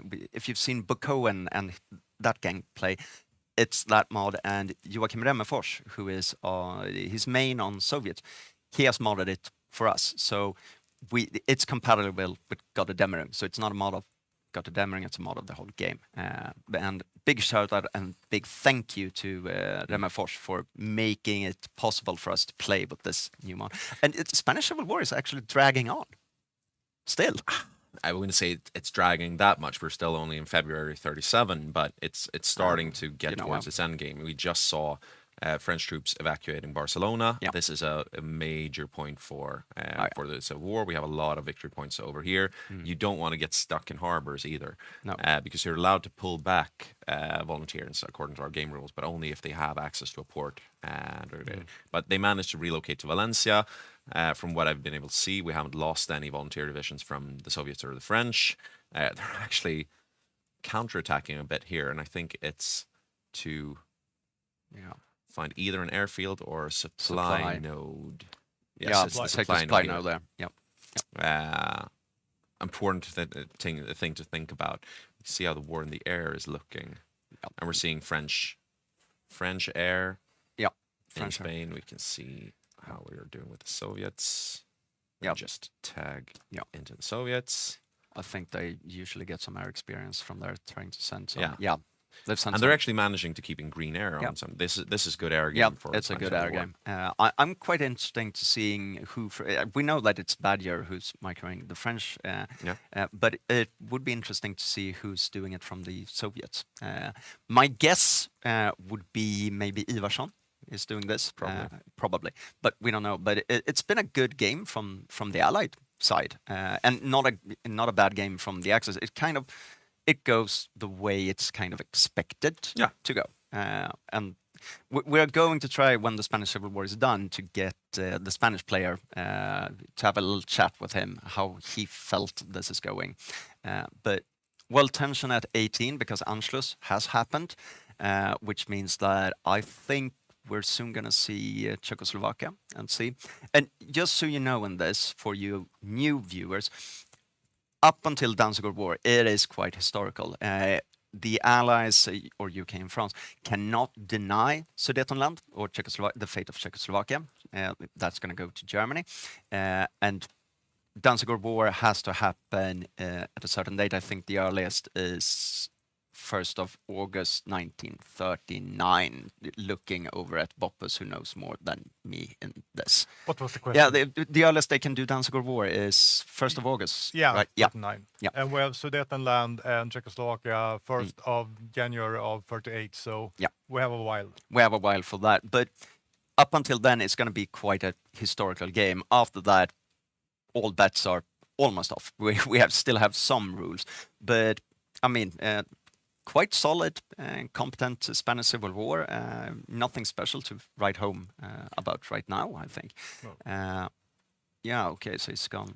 He's gone for the control one. Yep. So what I could say right now is that they're not going for a traditional tension starve strategy.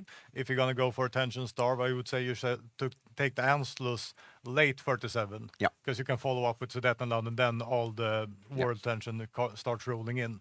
So I think they could be quite aggressive, and you just saw that the Imperial Japan is going for Imperial austerity, which is the way down to Marco Polo. So there might be kind of an early war in China also. So we usually see them late 37.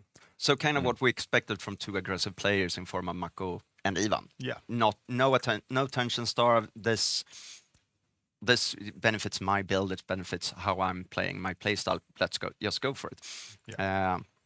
That's going to be interesting. And I mean, something that is interesting with the China war is to see how many, because people tend to forget, I've done it a couple of times, how many people have improved relations with China to get their attaché from day one, to get their army experience up. I forgotten it a bunch of times, and then I got yelled at in Discord, saying, "Haven't you done this?" "Oh yeah, I've done that," and then clicking frantically, hoping no one notices. That's a thing to happen. But I mean, it's huge for Japan. They will get the factories, they will get their army experience and all that. But the China war is also huge for, especially I think the allied team, to get that army experience that they have a hard time getting anywhere else. Would you agree with that, or you're both so focused in? I mean, no, but the China war is it's important for Japan, absolutely, but it's also equally important for the allies to get some kind of army experience. Absolutely, and it's one of the best ways to get it. It really makes a difference. I mean, you might think that a couple of army focuses might not matter that much, but it's redesigning your divisions. And in a tight race, I mean, when we're getting into North Africa, just having some bonuses to organization, to infantry defense, it matters a lot. It does. So I think that I said that I think we're starting to wrap up the Spanish Civil War. I think we're seeing some very good defensive play from the French and the Soviets. Just really slowing the axis down here. And we said we might see an early China war, depending on which focus Japan goes next. They are barred from starting the war with China before June of 37, so in 2 months. So it might be that they're going for basically the earliest China war possible. That's why I want to see which focus they grab next. War ministry. It's a war ministry. They're going down for war. They are. They're prepping for it. So we can probably, that I feel confident about calling. We can probably say it's going to be an early China war. And it's the same with that war. It's not interesting in and of itself, but if you get it done quickly and cheaply, boy, it's just such a bonus for Japan. I actually don't agree. I love the China war. If I played Japan, it's only to do the China war, because and then you could quit and just I'm done. After that, there's a lot of Navy, and I don't like the Navy. But I really, really love the China war.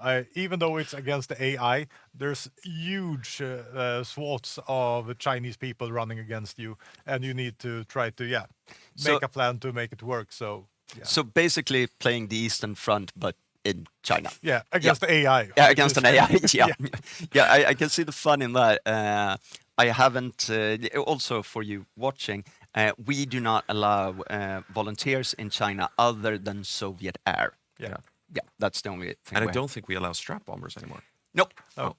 They're gone. It was overpowered. It was very Another thing we didn't mention about the China war, which is really important with the attaché, is that you get the 10% war support for the allies, which means that you can start both with the world tension and that war support, getting better economy. Which I think is a really good thing. This is also an interesting thing that we see here, that basically at the Soviets, you have two things you want to do early.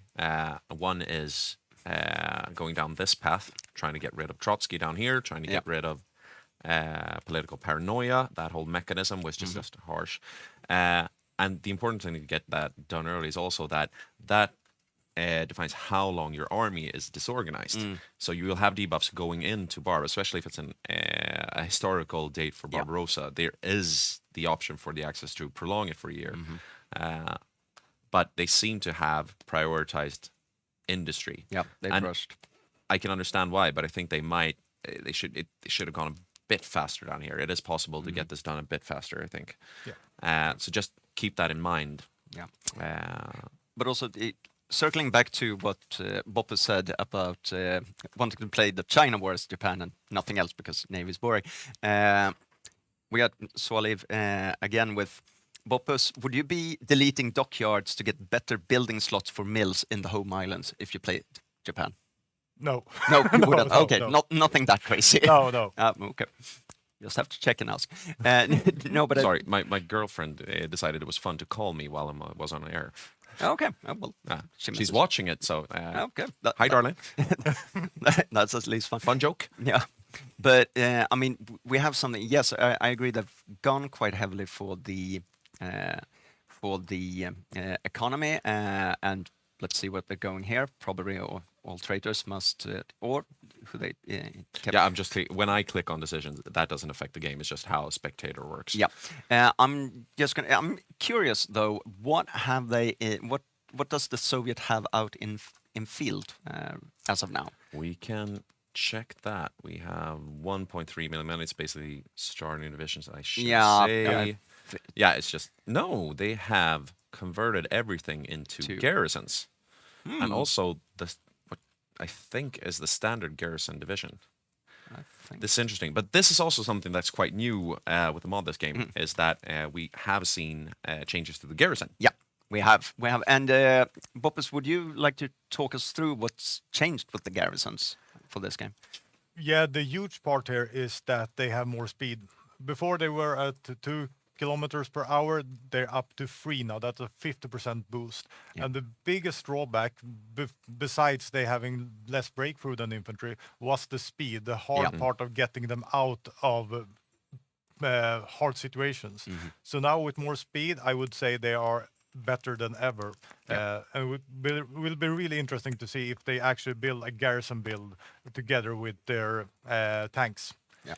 See how it goes. Certainly looks that way, and you might think that 2 or 3 kilometers an hour that can't make that much of a difference. Let me tell you, it does, and you'll see this when we get into the Eastern Front. When you're trying to keep a defensive line from falling apart and trying to keep your divisions from getting encircled, because you will be pushed as the Soviets. That's just a fact of life. In the old days in vanilla, you could build up a meat wall and not move an inch for an entire game. That's just not possible anymore. No. When you're starting to get pushed and you want to pull your divisions back, that just makes all the difference in the world. And that can save whole armies. We'll be definitely looking closer on that after Operation Barbarossa. And we'll be coming back to the Commonwealth when we present them. I also want to have this. Cure 1701 says, "Good morning from Germany. Looking forward to a good game. Vic and Pete playing this time?" Yes, Vic and Pete are playing. Victor is playing Finland, and PT is playing second seat US together with Martin Falk. So maybe we'll get them into the studio and have a quick chat with them during the day. But yes, they're playing, so you have to settle with us. I hope that's enough and sufficient. I also have There will be less talk about local politics. We're sorry. We know that a lot of you come for that content. Sadly, we'll just have to. We have our own issues. Yeah, we don't have a cat cam. Maybe we have a technician cam. I don't know how that's working, but we don't have a cat cam. We should have a technician. We have a really cute technician, red-bearded here. We have two. So really we could this afternoon. We could rig up a camera to see: is he awake? Is he sleeping? Is he doing something? Is he licking himself? We might just tell us in the chat if you want to see that. Am I comparable to a cat cam? You're comparable to a cat cam. It's a Boppus cam with a cat cam. So we're playing around with that. But yes, Spain was annexed. Yes. It ended June 1937. Yeah, kind of standard, I think. But good delaying. Not early, not really that late. No, I'd say. no, I mean, it's like the Chernobyl series, 3.6, not great, not terrible. But let's take the opportunity to just see, because this makes it possible for Spain to continue down his focus tree, and because he has a lot of debuffs. He has a recovering from civil war. This is a real headache when you're playing Spain. This just feels like it's just so annoying and so boring sitting with all these debuffs. Consumer good factories, construction speed, factory output, dockyard output, and once you progress down, you can start getting rid of those, and that's when your economy really ramps up. Because he's sitting now with a bunch of really just bad divisions. This is one of the better ones, almost a 30 width. But but basically, these are just the standard divisions you have from the Civil War. This is where the game kind of really starts for Spain. He is locked from entering the war before either January 1942 or the start of Operation Barbarossa. But he will be focusing on recovering his economy. And it's also really fun to see if... Well, because he said, which is something, kind of a meme that Nistan always does, he has promised us a carrier from Spain. Do you guys remember the game he played Romania and put a Romanian carrier in the Black Sea? So far, he's not living up to his promises. We're not seeing a Spanish carrier, but he's still trying to get out these early ships that is in construction once you start the game. After this, we'll see. What I'm interested in is whether he focuses mainly on Navy or Army. Because you can do some fun things with the Spanish Navy if you want to. And I really recommend, if you're playing Spain, it's a really fun submarine nation if you want to go raiding on the high seas. Also, thank you so much to Milo613 with, obviously, we love Pete and Victor, but I'm enjoying the studio today. Great job, guys. Well worth the Patreon sub. Well, it's us, we that should say thank you for that Patreon sub. Thank you so much. Because we actually do have a Patreon. You have a free subscription that you can have, or if you want to have a higher tier and get some more guides and in-depth things. And what do you get? Should I go? Yeah, you should go for that. You get guides, one extra guide every second week. You also get, which I would say is becoming more and more popular, our own Discord, where we just hang out and talk Hearts of Iron and World War II for, different subjects, different memes, different just stupid things. What do you get more? You get early access to stuff. You get to be able to be an esteemed and honorable person, just supporting other nerds out here in the world. So quite a lot of perks. And we also have, which we'll do today, raffles when we play live games. As a free patron and as a paying member, you get the possibility to win guide bundles, DLCs, different stuff. So And those raffles will take place later in the day after Danzig War, because we actually have to prep them. There were some setup things. So stay tuned for that. But if you become a patron today, right? Yes. You are eligible for the Yes, raffle. you are. So You are. top tip. That's the second top tip of the day. Become a patron to join the raffle and don't get surrounded. 2 top tips from Magnus Ek today. Remember where you heard them first.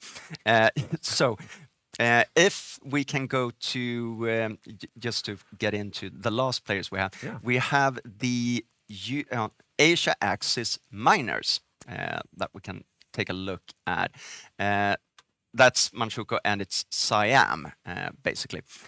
So there's 2 players. There we go. There we go. It's Hygge on Manchukuo, and he's obviously doing the naval build. As we see, he hasn't been a part of the community for that long, but he's always been a good player, dependable player, solid player. That I haven't had the privilege of playing in the same team as he's done the last games, but I like what he's doing, and he's playing a lot in other groups and communities also. So it's not a duckling. I mean, he's experienced and he's good. He's dependable, solid. What is a duckling? Small duck, I guess. I mean, this is not my first language. It's not even my second so language. he's not a duck name. He's from Lithuania, but Latvia. Well, but he's one of these players that come in from abroad and broadens our community. We have people from from England, from UK, from Latvia. So it's not only Swedes that play in this community.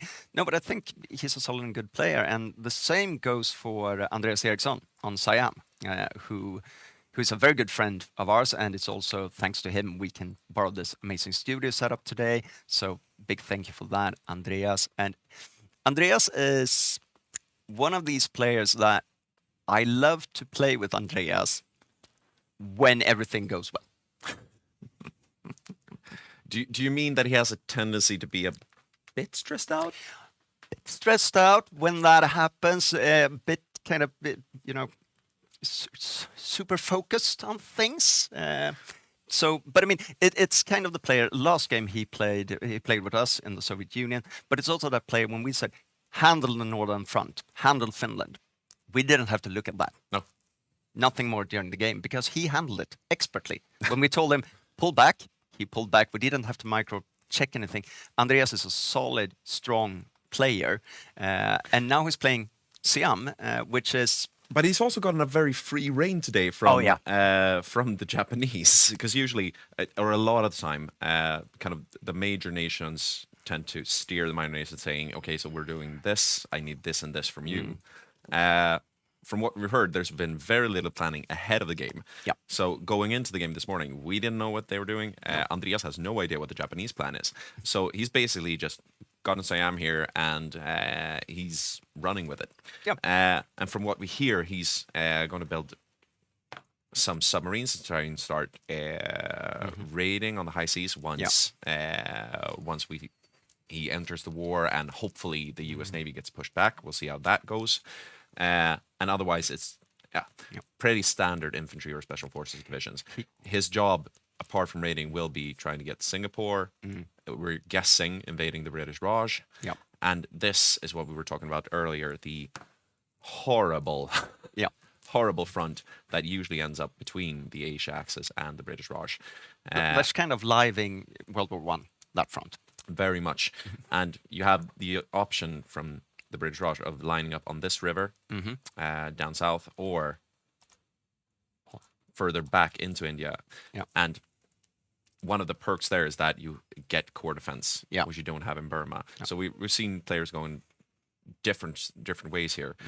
You also have a lot of ports to defend, and I don't think that we'll be seeing the Siamese naval invading here, but we will have the Asia Axis coming in. Yeah, and there's also one thing here to look out for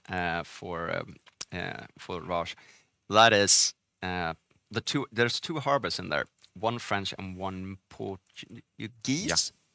Spain usually tends to invade and take Portugal as a start.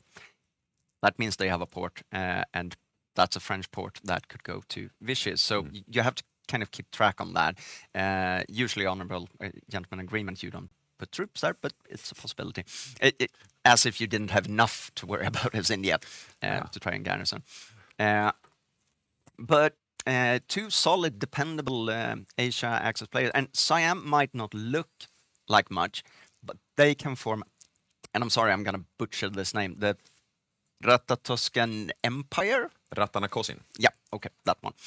I'm the one butchering language, and Magnus will be here to correct me. But I mean, because that's a really good thing to do, and we've seen it being formed a lot the latest games. Yeah, I'd say that's pretty much standard. You could go another tree here, but I've never played Siam, so I haven't I'm not either. read up on this country. No. I usually just notice that all of a sudden you have Ratanakosin. Yeah, and they're coming in droves. But also one important thing to have for Siam is garrison your port in Bangkok.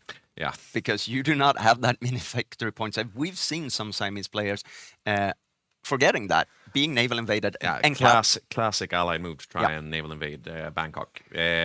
So we'll see. We'll see if we have that appearing. It was a long time ago since last time. Yeah, it was a long time ago, because the players that play Siam are aware of it, and yes, he's put them there. But strong 2 divisions so far. Strong 2 divisions. But Boppes, anything to weigh in on the Asia Axis miners here? Not actually right now. I'm more focused on Japan right now. I'm looking. They've been ready to attack China, focus-wise now for a while. Okay. The thing is, if you look at their units, they're still in training. So They are not pinging heavily now. Yeah, so they're not really ready, and this is really easy in the multiplayer games, and of course single player also. You have a plan. I'm pretty sure they wanted to attack earlier on, because there's no reason to do all these focuses if you're not going to attack. But they realized they forgot to train their army. Yeah. So now they're training their army to actually be prepared for the fight. So it gets a little bit delayed, but still kind of early if they go now, somewhere in October, I would say. when they're finished training most Yeah. of their troops. Yeah, classic thing to do. I'm just gonna go back to chat here and see. Gulag Friend asked, "What mod is this?" This is a mod called Hygge. It's a version of their Finest Bro, so that's what we're playing. And Grivas is asking, "Greece? No, sadly, no Greece player today. No Greece, no Philippines, no No New Poland. Zealand, no Poland. So we are playing with a few less minors than we often do. Sad that adds a bit of flavor. Yeah, it but does. I mean, countries now like New Zealand. It's fun when we have a player on New Zealand, but really you don't miss much by Australia will auto annex this. Greece we have very seldom played with. We had a Greek player that requested it many times over, and in the end they just said, "Well, fine, play Greece then." So I mean, Poland, on the other hand, is I'm a bit sad we don't have a that, Poland. that's sad. My heart goes out It's to one that. of these minors that you it's easy to miss their game impact, but they can have quite a large impact behind the scenes.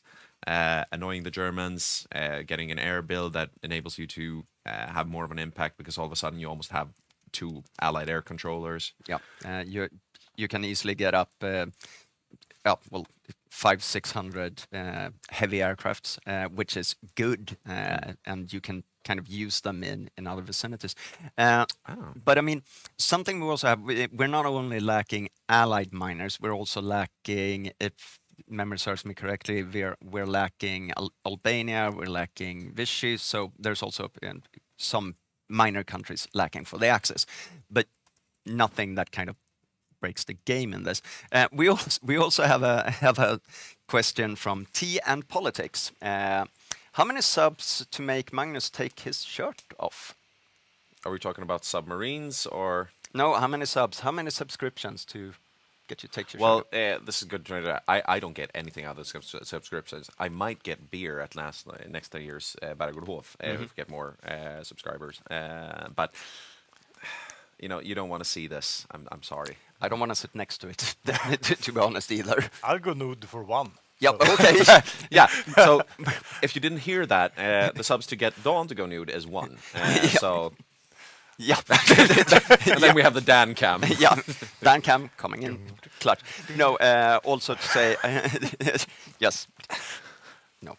Also to say that It's not that kind of channel, guys. it's not that kind of channel, and also it's quite warm in here with all the lamps, so then we could have a kind of a Twilight situation, vampiric things. You don't want to see that. No. And I just want to say we got 2 new free members on Patreon right now. Oh, So Okay, so that's Thank Dawn you. twice. Thank you, guys. maybe that can be something Patreon exclusive, so Yeah. so we don't get demonetized here. we'll keep it out of it. He has been working out though. Yeah, yes. But I also realize now that T and Politics is actually one of our players because I saw that. To keep here, to just go through the final team, we have the Commonwealth left. Yeah. We saved the best for last, so to speak. And there's a lot of them, and also with long names, which kind of didn't. We have Joachim Remfors, who has modded this and made it possible to play. He is the main Soviet controller. It's the first time he is the main for the Soviet Union, which is kind of special. He's backed up by Sean, who I also think is the first time playing the Soviet Union with us. Then we have Mattias Ivarsson. It's not his first time playing the Soviet Union. 2 or 3 games ago, he was the main Soviet controller. Then we have Alexander Bot, 4th on the Soviet, and Morten Markelius on Mongolia. These are good players, terrific players, but for a lot of them, I think it's the first time being on the Eastern Front. Yeah, and that, from us to them, you have no idea what you're getting yourself into, boys. It's just strap in and go for it. But that can also be a good thing that there's a lot of unexperienced Eastern Front players, because they are not bound by tradition as we 3 might be, that, okay, we're doing this, we want at least 3.6 million men in the field, we want some tanks, we want this and that. They're free to do whatever, but talking to Remfors, he said they were going to do a pretty standard build with garrisons and medium tanks. Yeah. Yeah. And to be honest, I think that's the surest way to get a viable Soviet going. It's really fun to test around with other things, but I think that it's a great payoff, especially now with the new speed for garrisons. That's a really good part. I think medium tanks is the surest way to just make sure that you have divisions in the field. They can do something. They don't need to be the best divisions in the game. No. You don't need to go toe to toe with every Axis tank division on the Eastern Front either. It's just about having mobile divisions that can kind of prevent encirclements of your own troops, threaten the the Axis miners. It's a really common occurrence that we have a bit of an infantry starve on the Eastern Front. Yeah. That the Axis hasn't focused on infantry divisions for the Eastern Front, which means that if you start getting just a few surrounds as the Soviets, that can really make things difficult for the Euro Axis. Yeah. And there is a lot of players on the Soviets. It's a big front. It's a big country. Yeah. It's not bad. You really want at least 2 or 3 players. 4 is not a bad thing. No, because you have to remember this. Yes, it might look like a lot of players, but they are microing against Germany, Finland, Bulgaria, Romania, Hungary, Yugoslavia, the whole Euro axis. Spain is there.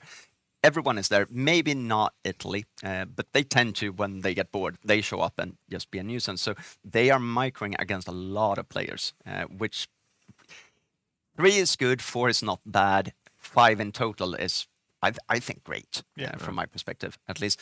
But Don, what do you think about the setup, this kind of inexperienced Eastern Front team?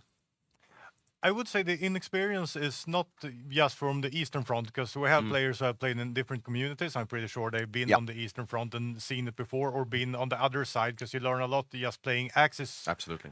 About what's happening on the Eastern Front. I would say the thing that I wouldn't say worry me, but I'm really interesting to see is again communication. I sound like a communication officer. I'm not, but the communication between these 5 players, because there's a lot of things happening. If 1 or 2 people get stressed out and start screaming at each other, the total front will break down, because the communication breaks down. But I think they're quite, I wouldn't say cool-headed, but it can be cool-headed. I would say Sean, in my experience, is kind of a cool-headed player. Ivarsson, if it's not a major, and getting shout out by Badger, is also pretty calm. So I think they will manage, and if they keep the communication up and don't go wild and crazy like certain people might have done last game, I think they will stand a chance to hold out for quite a while. And one thing I want to add, because this is important, they started building military factories mid-37. If we look at the allies, they are civ greeding, of course, because they always are. So the ones going to war in mid-41, who knows they will have a lot against them, they actually go for military factories when they should. And the allies who think that the sea will protect them, they're building toasters. It's also quite interesting. I'm looking at, we don't need to put that up on screen necessarily, but I'm looking at what they're actually building now. They haven't started building their medium tanks yet. They have coming 1940. They have 1 factory on fighters, and this is also additions that you can get. I'm guessing they're going for airplanes and for fighters when they get the 39 fighter. And that is reasonable, although I mean, when we played it last time, we started building airplanes as soon as possible. One thing to keep in mind is also that the Soviet Union is really bad at starting new production of equipment. The production efficiency ramps up so slow that you don't want to be changing things. You want to start building one thing and then keep building it, because that's the way to get efficiency in this economy, and that's really specific to the Soviet Union. I also saw that Marco Polo Bridge incident has been, there it comes. Empire of Japan declares war on the Republic of China. We have a second world war in this game. And I think actually we could look at this for just a little while at least. We could. Nothing too weird up here. We're seeing them going in from Manchukuo. And I'm also going to, when we start looking at this, also going back to the chat here, we have once again a question, what mod is this? This is Hygge, it's called. It's a version of their finest brew that you can pick up from Steam.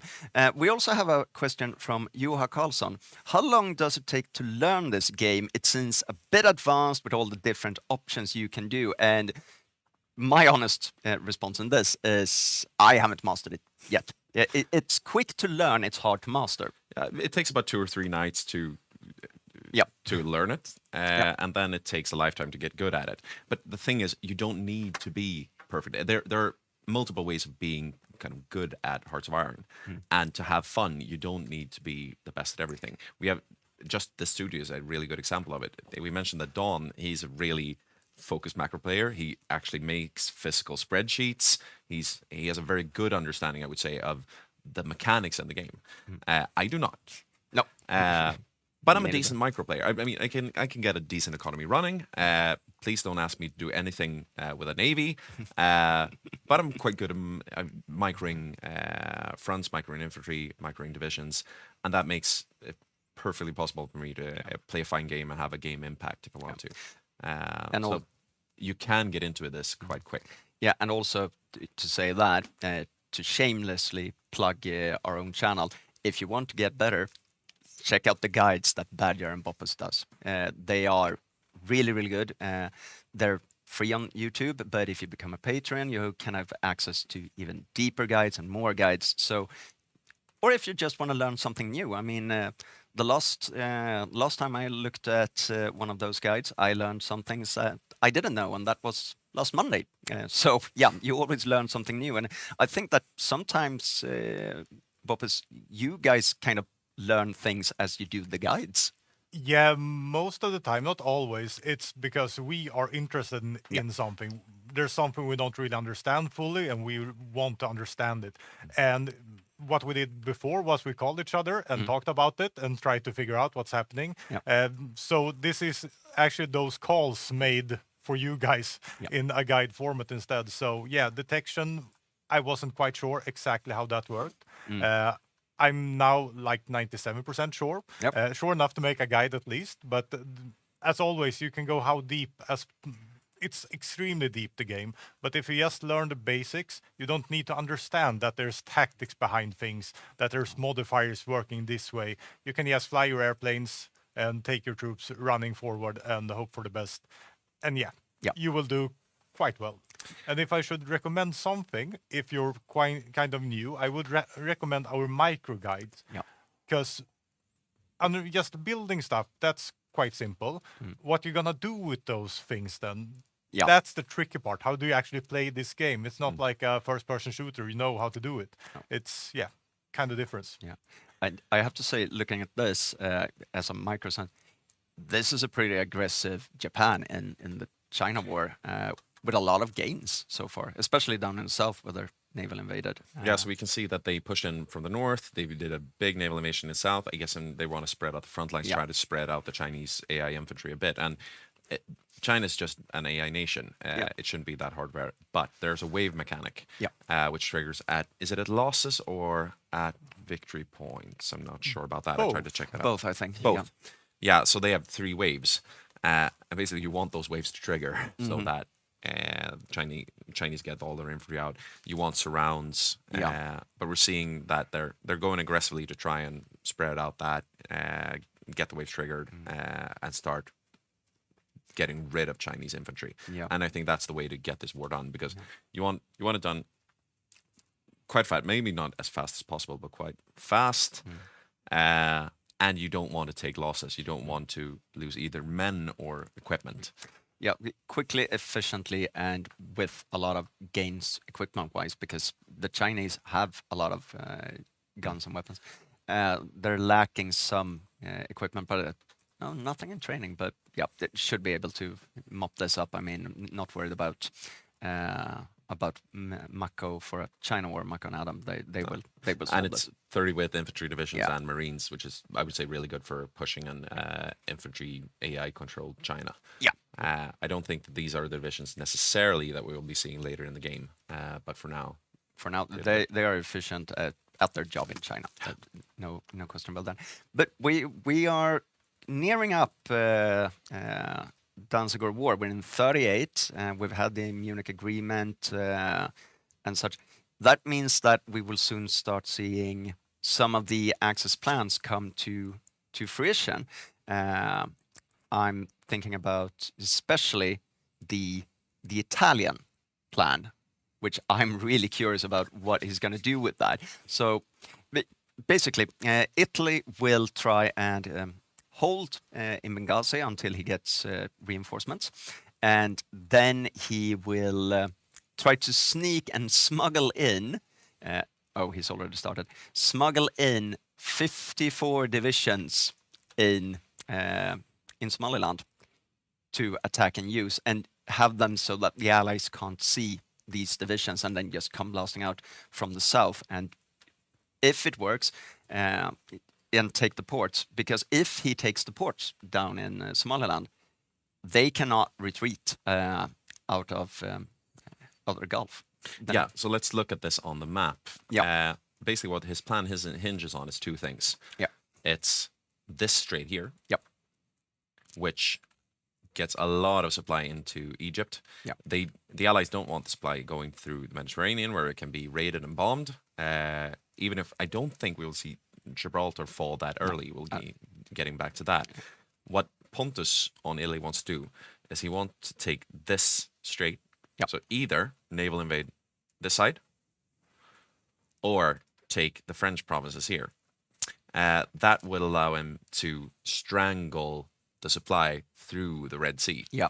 The other thing, or the other way that supplies can get into Egypt is via this very underdeveloped railway. Yeah, and which is also close to the front here. So that's the other thing he's going to he's want to gonna do and push try that. to do is just cut this railway. Yeah. And that would effectively cut supplies into Yeah. the Middle East. There is still a way of getting them in through Kuwait. Yeah. Yeah, you I have a- think because British Iraq should be there. So, but very seldom do you build a railway here, and that will still be without supply. So basically, he wants to immobilize the entire Allied defense of Egypt. and wait for Axis reinforcements to just crush the Allies in North Africa. I mean, this is a bold plan. Yeah, because usually what you do is you might leave a few divisions just to slow the Allies down, but basically you don't want to get them out of there because you don't have supply in Ethiopia. I'm lying just a little bit because you do have supply for 6 months. Yeah. And Yeah. if you take British Somaliland, that time gets prolonged. You have supplies for even longer. Yeah. So that means that he should be able, at least according to Pontus, to supply these 50 odd divisions down in Ethiopia. He's also hoping that the Allies won't have radar stations here. They won't have good intel on Ethiopia. We'll see about that because they might just want to know, okay, do we have a roadblock in Ethiopia or not? Yeah. But even if they know that it's there, What are they going to do about it? Yeah, I don't think they want to drag too many troops out of Egypt. No. So either way, that's a massive headache for the Allies. It is. And that's what we mean with Italy's daring plans, because this also hinges on some kind of Axis push in North Africa to take Egypt and relieve his divisions here. And that hinges on the rest of Euro-Axis actually getting there and getting there on time. If they get bogged down in France, he's in a bad place. If they don't want to commit, he's in a bad place. And we haven't heard a lot of coordinated planning. I mean, the whole team knows about his plans, but the Germans, the Balkan miners, they need to have a presence in North Africa as soon as possible. But I, for one, I love this plan. And Boppus, your thoughts? I think it's a brilliant plan if it would be a complete plan. Having a lot of units in Ethiopia will bind up a lot of allied units, which will make the defense of El Alamein and Egypt weaker because you have to do something and you can't just mop it up if you have like 500,000 men there. The problem I see is the exact problem you see. It's not coordinated. No. The positive thing right now is that Japan war against China might be quick. And if they do a quick war against the Allies after that, around 1941, kind of early, it might be Japan who saves the Italian units in Ethiopia. But we'll see, and we'll see when Italy joins the war. It also gets doubly interesting, and of course the Axis don't know this, but from what I hear from the Allied side is that they want to have an early offensive push in North Africa, trying to wipe out Libya and the Italian regions here.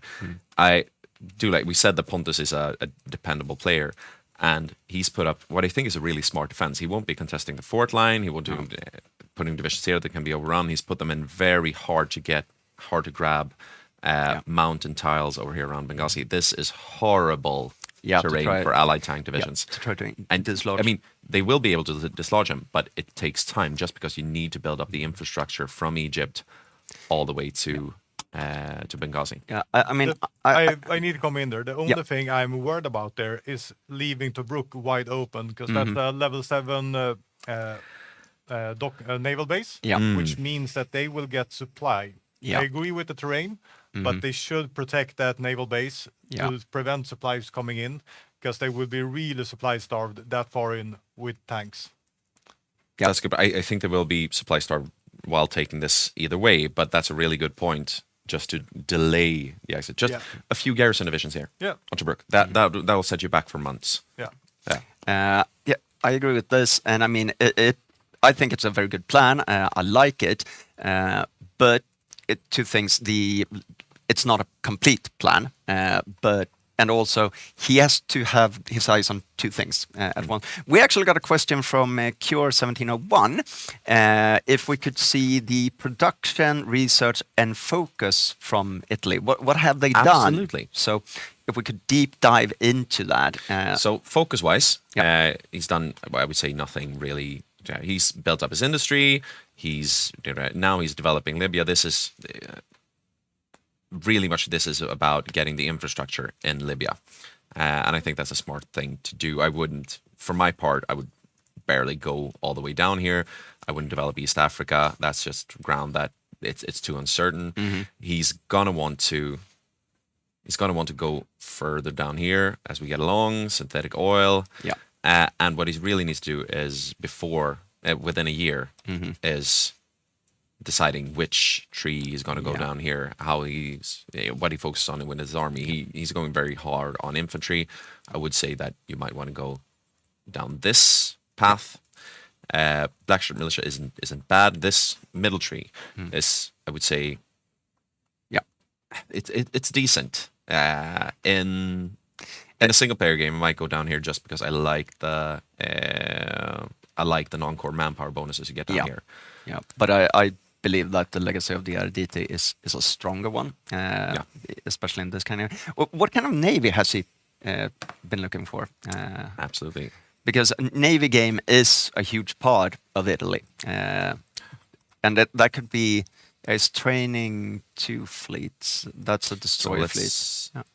These are that's the old fleet, and also interesting to see, will he try and convert this? He has the opportunity to do it. Let's look at his templates. What he has going on and his production. So heavy ships. Yeah, and I think that let's see what this is. Yeah, that's. Battle cruiser armor. Yeah.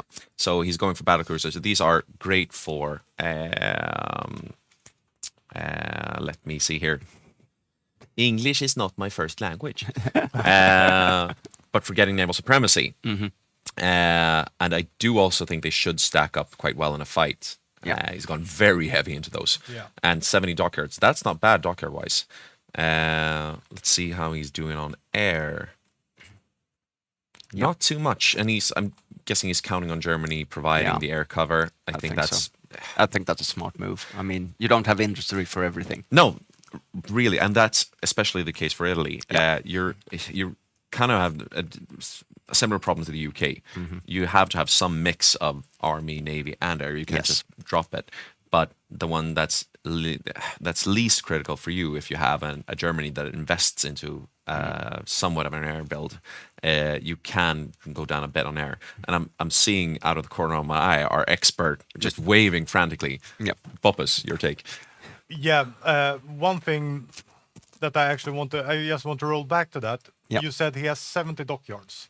I just want to showcase this building dockyards early. UK has 39. Ooh, that's actually not a good trade. No. And So I the UK didn't really starts listen with a to what much you were talking larger about. I starting need fleet, to say but- this. Yeah, Yeah. but I mean that's a huge impact for the naval game. Then we will have 70 dockyards Italy with 39 battle cruisers out. That is compared to, what did you say, 30? 39. So almost half. Almost half. Yeah, And you're seeing here that Britain is not building a lot of fighters. He's waiting for the fighter 39. He's going Yeah. to convert a lot of his industry into building that once he gets it. Actually, we should look at when he will get it. So he's 102 days out. I'd say that's not too early. it's not too early, no. And If it was me, I would have wanted this to be a bit more early. yeah, and we have Cure here in Twitch chat saying, wow, so he does autarky. It's risky if you lose North Africa. It's a hard gamble. Also, a lot of civs lost to the four Balkan boys and Germany, but that's only his opinion. But I agree with that. I mean, going autarky, it is a risky gamble, but if it pays off with his plan, So we see this, that Yeah. the Germans will actually have the 39 before, fighter a yeah. bit before. It's just 50 days. Still. But they also have a much larger industrial base. Yeah. They have about 150% larger larger amount of military factories. They have to build more things than the Brits Absolutely. do. But they will also be going hard into fighters. They've also been building more fighters Yeah. early on. We had that yeah, just before. yeah, I think that. I'm Yeah. really starting to look forward to the war now. Yeah, This is yeah, me gonna be too. really interesting. This is exciting, Yeah. and I would say, yeah, I'm even more confident in my prediction of the Axis winning when we're looking at this industry here. Yeah. Uh, I would say it's right Yeah. now tilting. It's tilting, and I mean, just to say from Cure also says this in Twitch chat, 70 dockyards, Italy, that's huge. And combine that with the dockyards that's probably going to be produced by Japan. Yeah. Well, we'll look at that in just a while. I Yeah. just don't want to leave Europe quite no. yet. We'll look at that in quite a while. But even then, if France builds a good navy, they are lagging behind up until the US enters the fray. And if UK loses a fleet, say in Mediterranean, it's going to be a hard time to replace that fleet. Yeah. I think if I'm reading this right, the UK is converting old ships. Yeah. Good idea, I would say. Yep. Yeah. Very much worth it.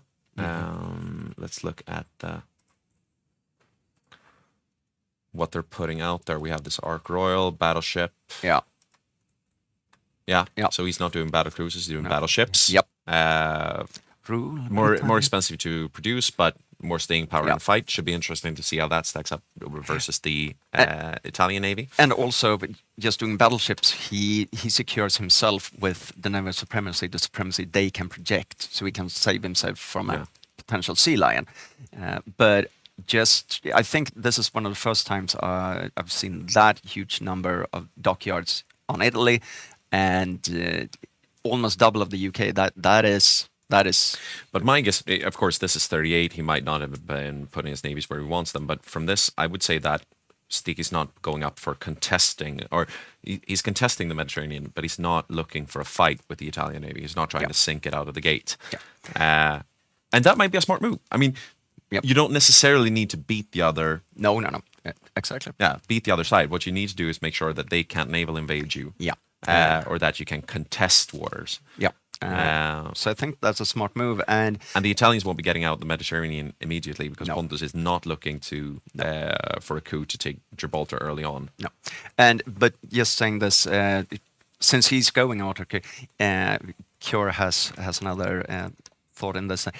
Yes, I agree with you, Cure, that because Germany is also going autarky, so they have probably coordinated this to get the max efficiency out of it. But I am really psyched for the war now to see how this pans out. Just a minor detail, we can see that the Italians are researching siege artillery battery. This is necessary to do the special project.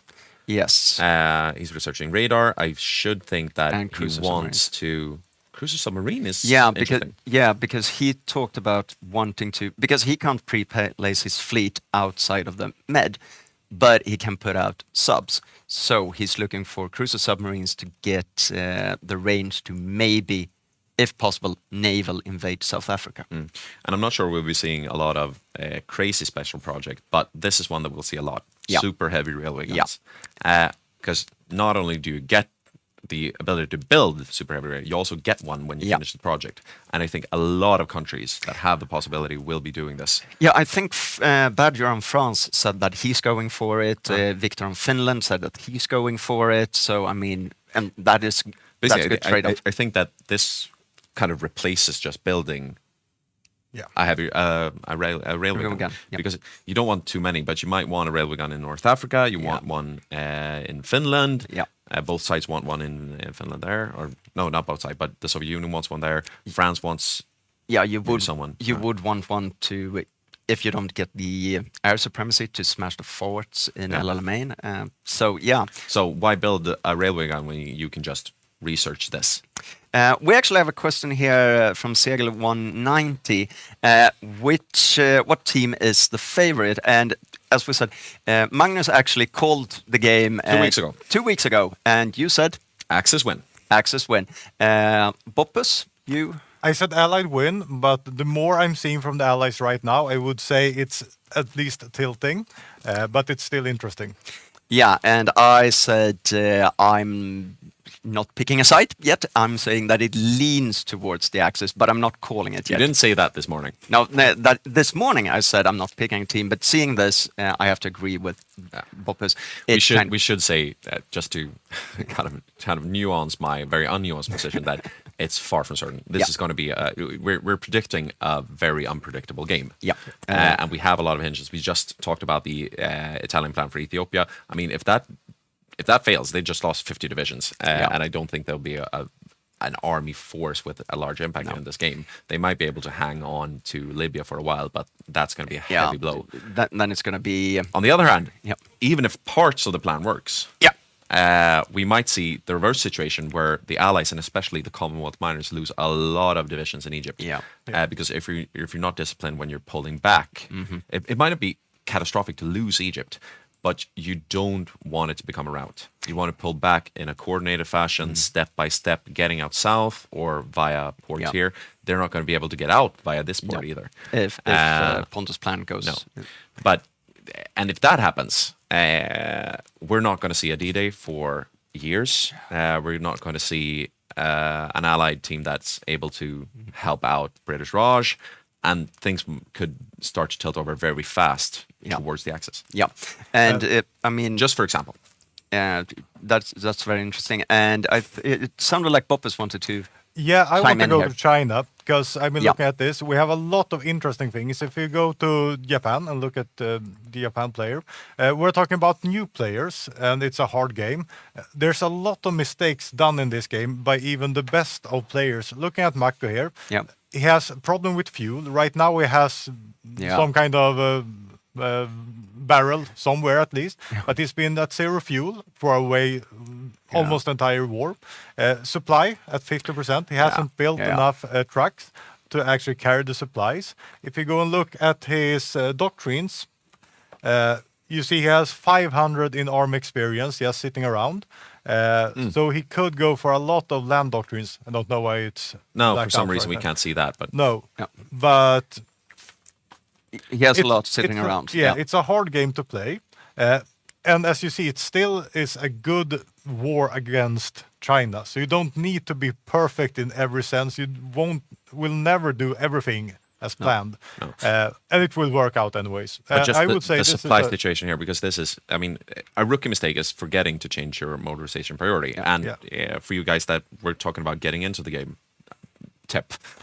Look at the motorization priority. This is a really important. But if you don't have the trucks or the trains, you might as well not click this. It just makes it worse. So you just better to stay on with the bog standard horses and horse equipment, because that won't give you the same kind of shortages here, which screws up your whole supply situation. And Mako's a good player. I mean, anyone can forget this, forget to look at this, but this, I'm surprised that he hasn't changed this back to a lower motorization priority. And also to see this, Pranshana Jackson asked in chat, is China AI? Yes, China is an AI. And we also got a question from Atgard, where is the studio located? We are in the center of Stockholm, in Gamla stan, actually. So that's where we're casting from. The old town, where we're casting from. Thanks again to the Center Party for making their studio available to us. Yeah, and thank you, Andreas Eriksson on Siam, for making this possible together with. And Hygge is not affiliated with any political party or movement in any kind. I don't know what you said in that voice. Like, we have to be correct. We could be affiliated if we want to. A lot of us have a personal affiliation to one party or another. But we are here to cast Hygge and not talk politics. So getting back kind to of doing a good job with that. Yeah, well, kind of. You haven't heard my rant about all the all the parliamentarians that have played in this community. Yeah, we have had some in this, but I mean, this is. I wanted to look on how much infantry. So even though China is AI controlled, you can see with the wave mechanics, they get 5 million troops in the field, and even if these are bad troops, their AI controlled is just such a meat wall. Yeah. It is. And you need to kind of do what they do here, chop this up. Make it harder for them to go. Yeah, and I mean, it's actually quite a good China war. Yeah, the AI almost got a surround on Japanese troops. And this is possible just because there are just so many Chinese divisions. The human wave or the mobilization waves that they get, they can be tricky and they can be really, really nasty if you don't pay attention. And the third wave has just mobilized, so it's getting really hard now. Yeah. That's why they're able to push back, because they got like 1.5 million units. This is frustrating, but the Japanese have lost 95,000 versus up to this point 1.8 million. But can we this will sort itself out, but it's just such a frustrating. I'm just thinking, since the supply is for Japan, can we go back to Japan and just look at the ratio for the Japanese Theater 1? If we just take a look at that up there, to go for equipment, the middle one there, just to see what has they lost by attrition. Because they've lost 32,000 guns or 32,000 equipment in combat, and 15,000 by attrition. I mean, this is a high ratio. Yeah, it eats guns and supplies and equipment. But then again, the enemy has lost almost 190,000 equipment. So and they recover some. But this kind of shows that if you don't pay attention to the supply and how your troops are supplied, you will not only be weaker, but you will also lose things that you've produced that you need. And this is precisely, the Japanese don't want to do this on a large scale. Did they get surrounded? Yes, technically, but they have ports, they're gonna. This also it doesn't make the supply situation any better. Let me tell you. No, it doesn't. Functionally, if the AI would just close. If they just go there. Yeah, you have a pocket there. Yeah, there is a pocket up there. Where? No, down. In the middle. With 2 green bubbles. Yeah. Okay. Yeah. So this should not be happening. No, I think hard, we get out. He will get them out, but he's not killing Chinese divisions. No. And if you look at the supply situation, I mean, he has no way of getting supplies to these troops. So this is, pardon my French, but this is a clusterfuck. Yeah.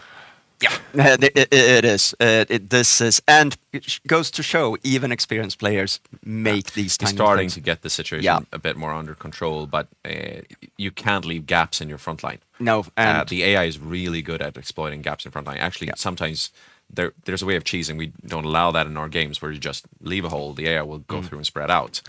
This is not what he's done here. No. And I mean, Boppus, you've looked a little bit extra on certain builds and so forth, and we do have the possibility to deep dive from your end. So just tag in when you want that. Yeah. But and here we have. He's probably going to get that one out. But it's eating equipment, and it also takes time. It drags on.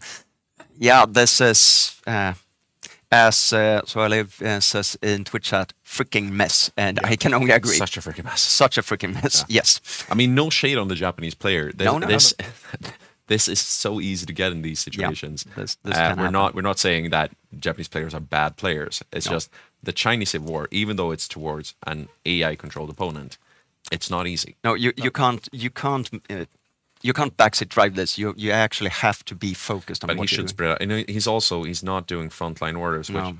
maybe in a situation like this you should. Yeah. When we were talking about a long front lines, majorly dominated by infantry, he doesn't have to be that worried about. He has another one about encircled. tank encirclements because the Chinese don't have any tanks.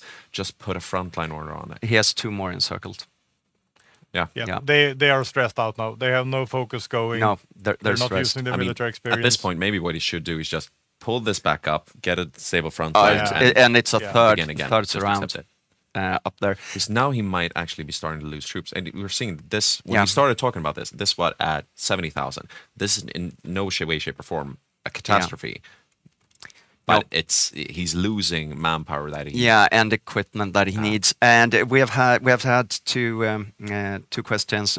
One has been Mortal Vision attacking from inside a pocket while you're being attacked. He's just begging Yeah. to lose divisions. But I mean, it's Mako and Adam Sherman who's playing the Japanese, and they are good players. But right now they're stressed. Yeah. This is kind of East Front stressed. Could you maybe just go and spy in their their chat for a Discord. while? See, because I think they might be having a bit of a communications breakdown. Yeah, I'm thinking that something like that also. But I mean, this. He's losing divisions. Yeah. here. Oh, he is. He is. About 5 divisions, and this should not be happening. No. Yeah, 152 So that's just now. not manpower. That means you have to train the division Yeah. again. You don't get the and experience. and it's also a Marine division. Yeah.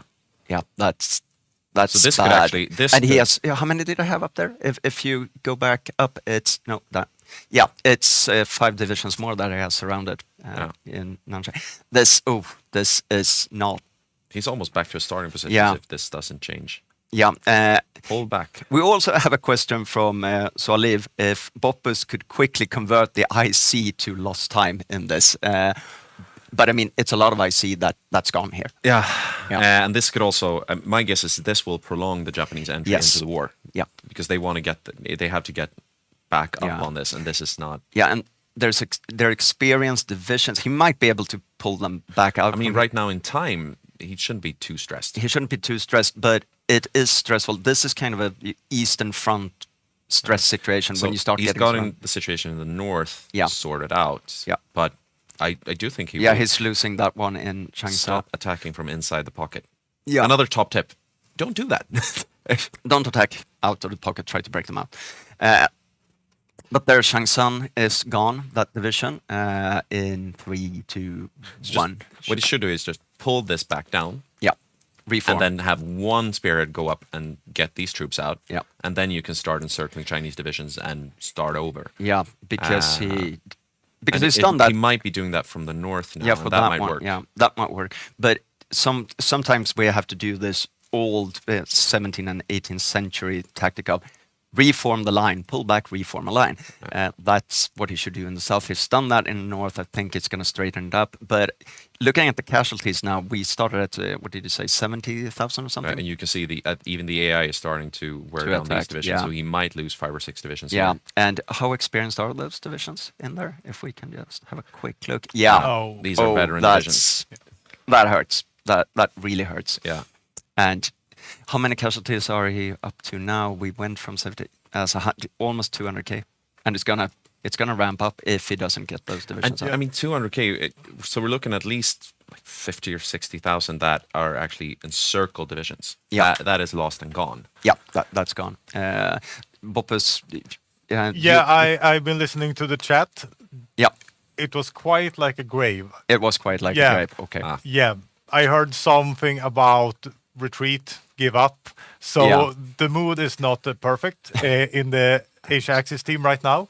And I agree, they have way too few units. Yeah. The Chinese have 5 million men, they have 1.1 million, Yeah.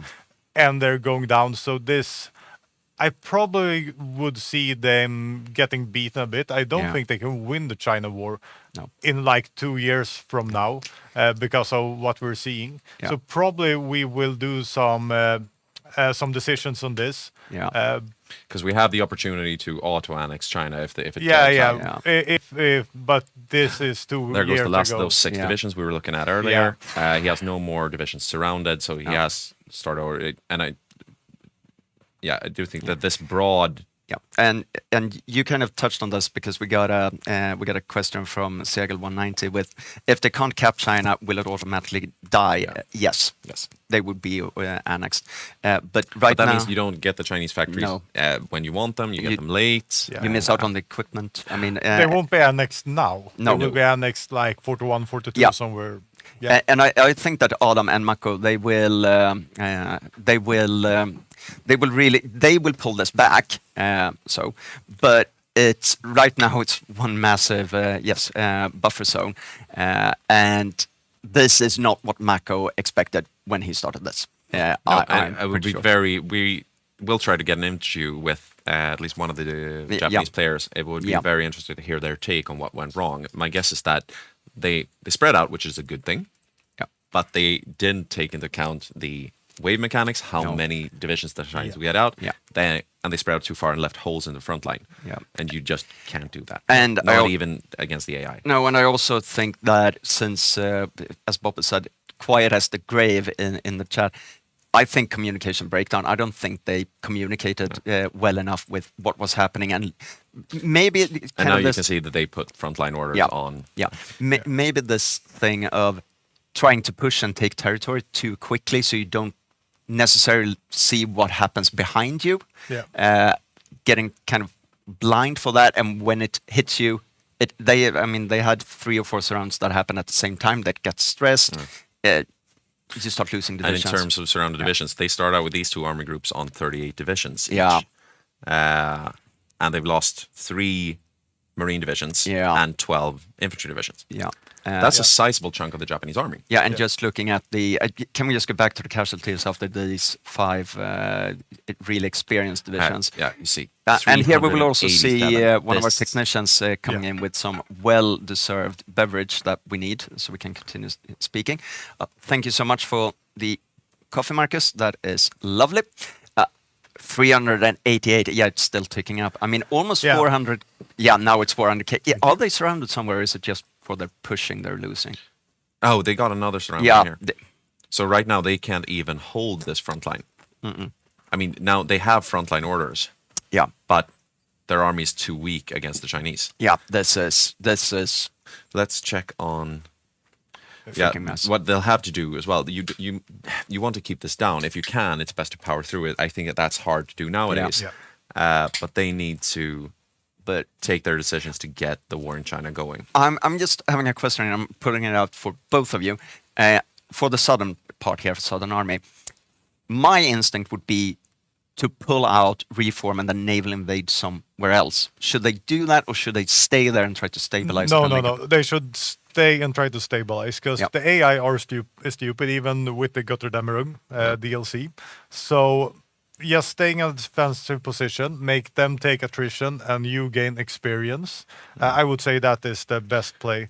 But I just want to say they're looking for another surround here. They also only have 1 port left. Yeah, but you can't stay with openings in the front line. No. No, so this should be, I mean, reconsolidate, pull back, make sure you have a front line that's stable, and then you can start working on what you want to do. Yeah. Small encirclements, just trying to get the ball rolling in the right direction. Yeah.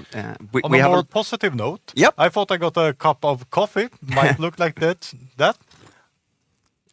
Yep. Might not have been coffee. Yeah, but it's a good one here. But we have a lot in chat here, both from Swaliv, Cure, and Mortal Vision, talking about this, that this looks grim. They haven't seen it ever when we play, and I haven't seen this either. Not in this way. And we also have Commander Rune, who comes in with best regards from Estonia. Very interesting game so far. There have been quite some small pockets after major collapses. Are we still as confident with the Jess for the Axis? after seeing this. I mean, I still am, but I think that the Pacific yeah, Yeah, Pacific. it's gonna be- tilted. Yeah, I mean, it's hard, and these are a lot of fresh divisions. I mean, these are just Yeah. bog standard infantry divisions. Yeah.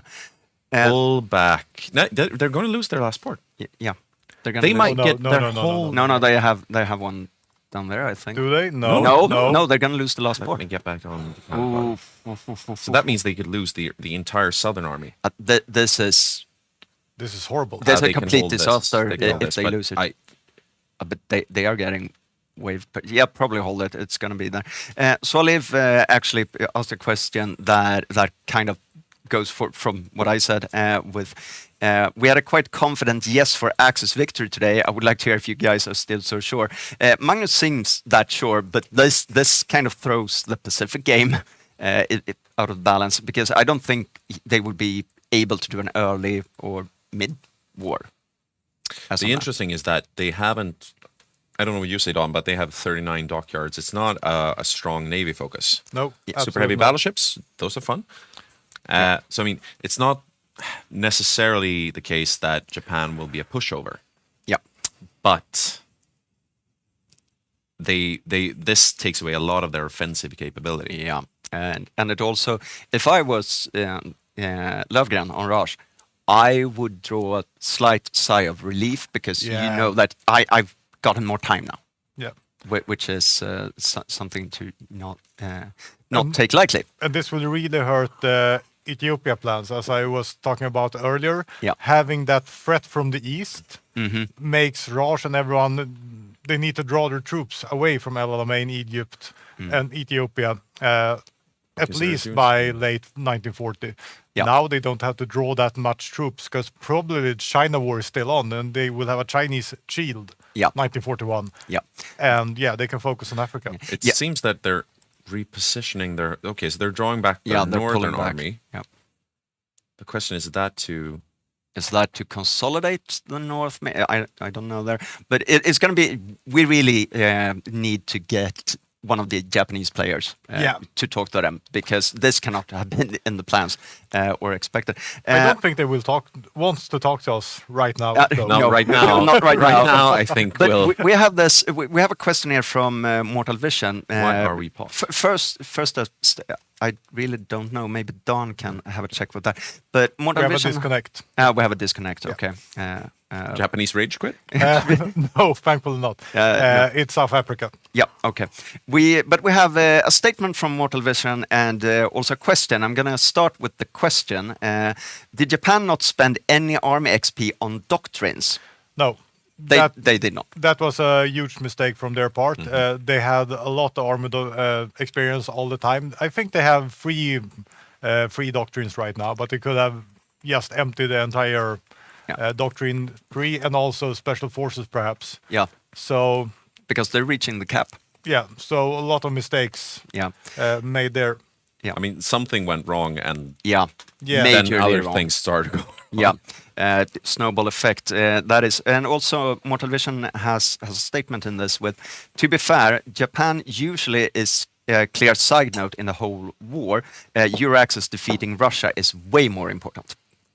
And we completely agree. Yeah, absolutely, absolutely. But it helps to, I mean, if the Allies can focus more resources in Europe, because there's not a threat in the Pacific, you have the whole island hopping mechanic, which means you can't just drop the Pacific theater.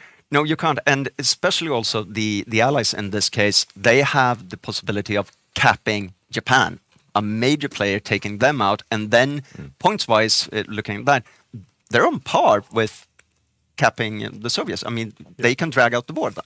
Yeah. So, I mean, it's going to be decided on the Eastern Front. I think we all agree on that. But Japan is also very important for the Axis to not lose in this, because if the US throws all their might on Europe. Yeah. But what if you were Japan in this situation? So say the China war has gone badly wrong. Yep. What would you do? Right now, rage quit probably. No, but no. To on a serious note, I would probably pull out of the south, reorganize myself, come from the north, take it slow and steady in a progress. And I'm thinking also in the longer term. It's the China war will sort itself out somehow, even if it's Yeah. an auto. I would focus heavily on the navy and beg Manchu and Siam for troops. We need troops. I need troops from you. You need to take Singapore. You need to man up against Raj. I can man up with that, but I also have to island hop. I also have to secure Dutch East Indies, the Philippines, and I have to double down on Navy just to make sure that the US don't come at me because he won't have enough troops to have this big offensive and still protect the home islands. And I think that's kind of doubling down on Navy and just begging Siam and Manchu for troops. That's what I would do. But I'm interested to hear, Boppus, what would you do in this? I would be calling Germany, Yeah. actually, because the situation is dire for Japan. Japan don't have the dockyards to fight the US, and they won't have the army to fight the allies on land either. Because even with the win in the China war without losses, it's hard. You don't capitulate Raj and Singapore without a fight. No. So what I would want right now from Germany is a commitment to take Egypt and threaten Raj from the west. Because if they can take out Raj, even with these losses, if they can kill Raj, then they're on par again. Maybe something for Pontus to do if his plan works. Just ship those 54 divisions to Raj from the other side. Yeah. Quick call to Berlin. Maybe updating that the situation has not developed in their favor in China, and beg for help. Yeah. Basically. Yeah. Just to say that I think that what happened is they have 80% collaboration on China. That gives China a surrender rate of 28%. I think they were rushing for Chongqing. Sorry about my Mandarin. And they were thinking they were very close to capping China. Yeah. And then they just overextended so badly that everything fell apart. But I agree with you. I think that, and in the long term, what you should be to focus on Navy, accept that we're not going to be very expansive at all, especially not on land. We're just hunkering down in a defensive position and making sure that we don't lose the naval battle too badly and just try to hunker down. Yeah. And maybe I hope that the US, we go for a late war, the US sees us as weaker, they focus more on Europe, and we can build up again, and we can get some help from Italy and Germany. Also, yes, Swaliv has one with, I would have loved to hear the Allied room during this.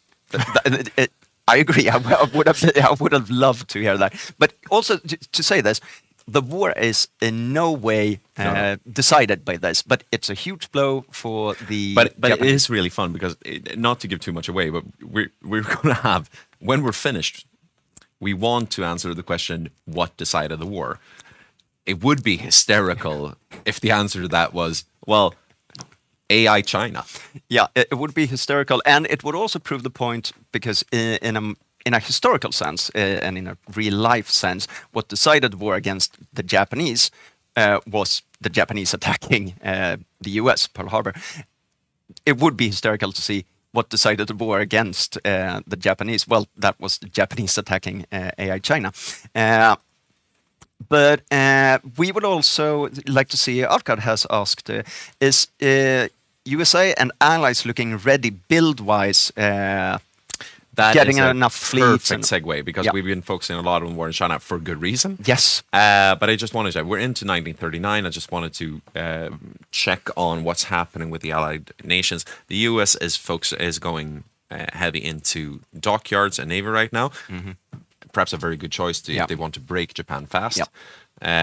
Still building a lot of civs. That's not as weird for the US since they have a very different mechanic to the rest of the game. Basically, it's not worth building mills until very late.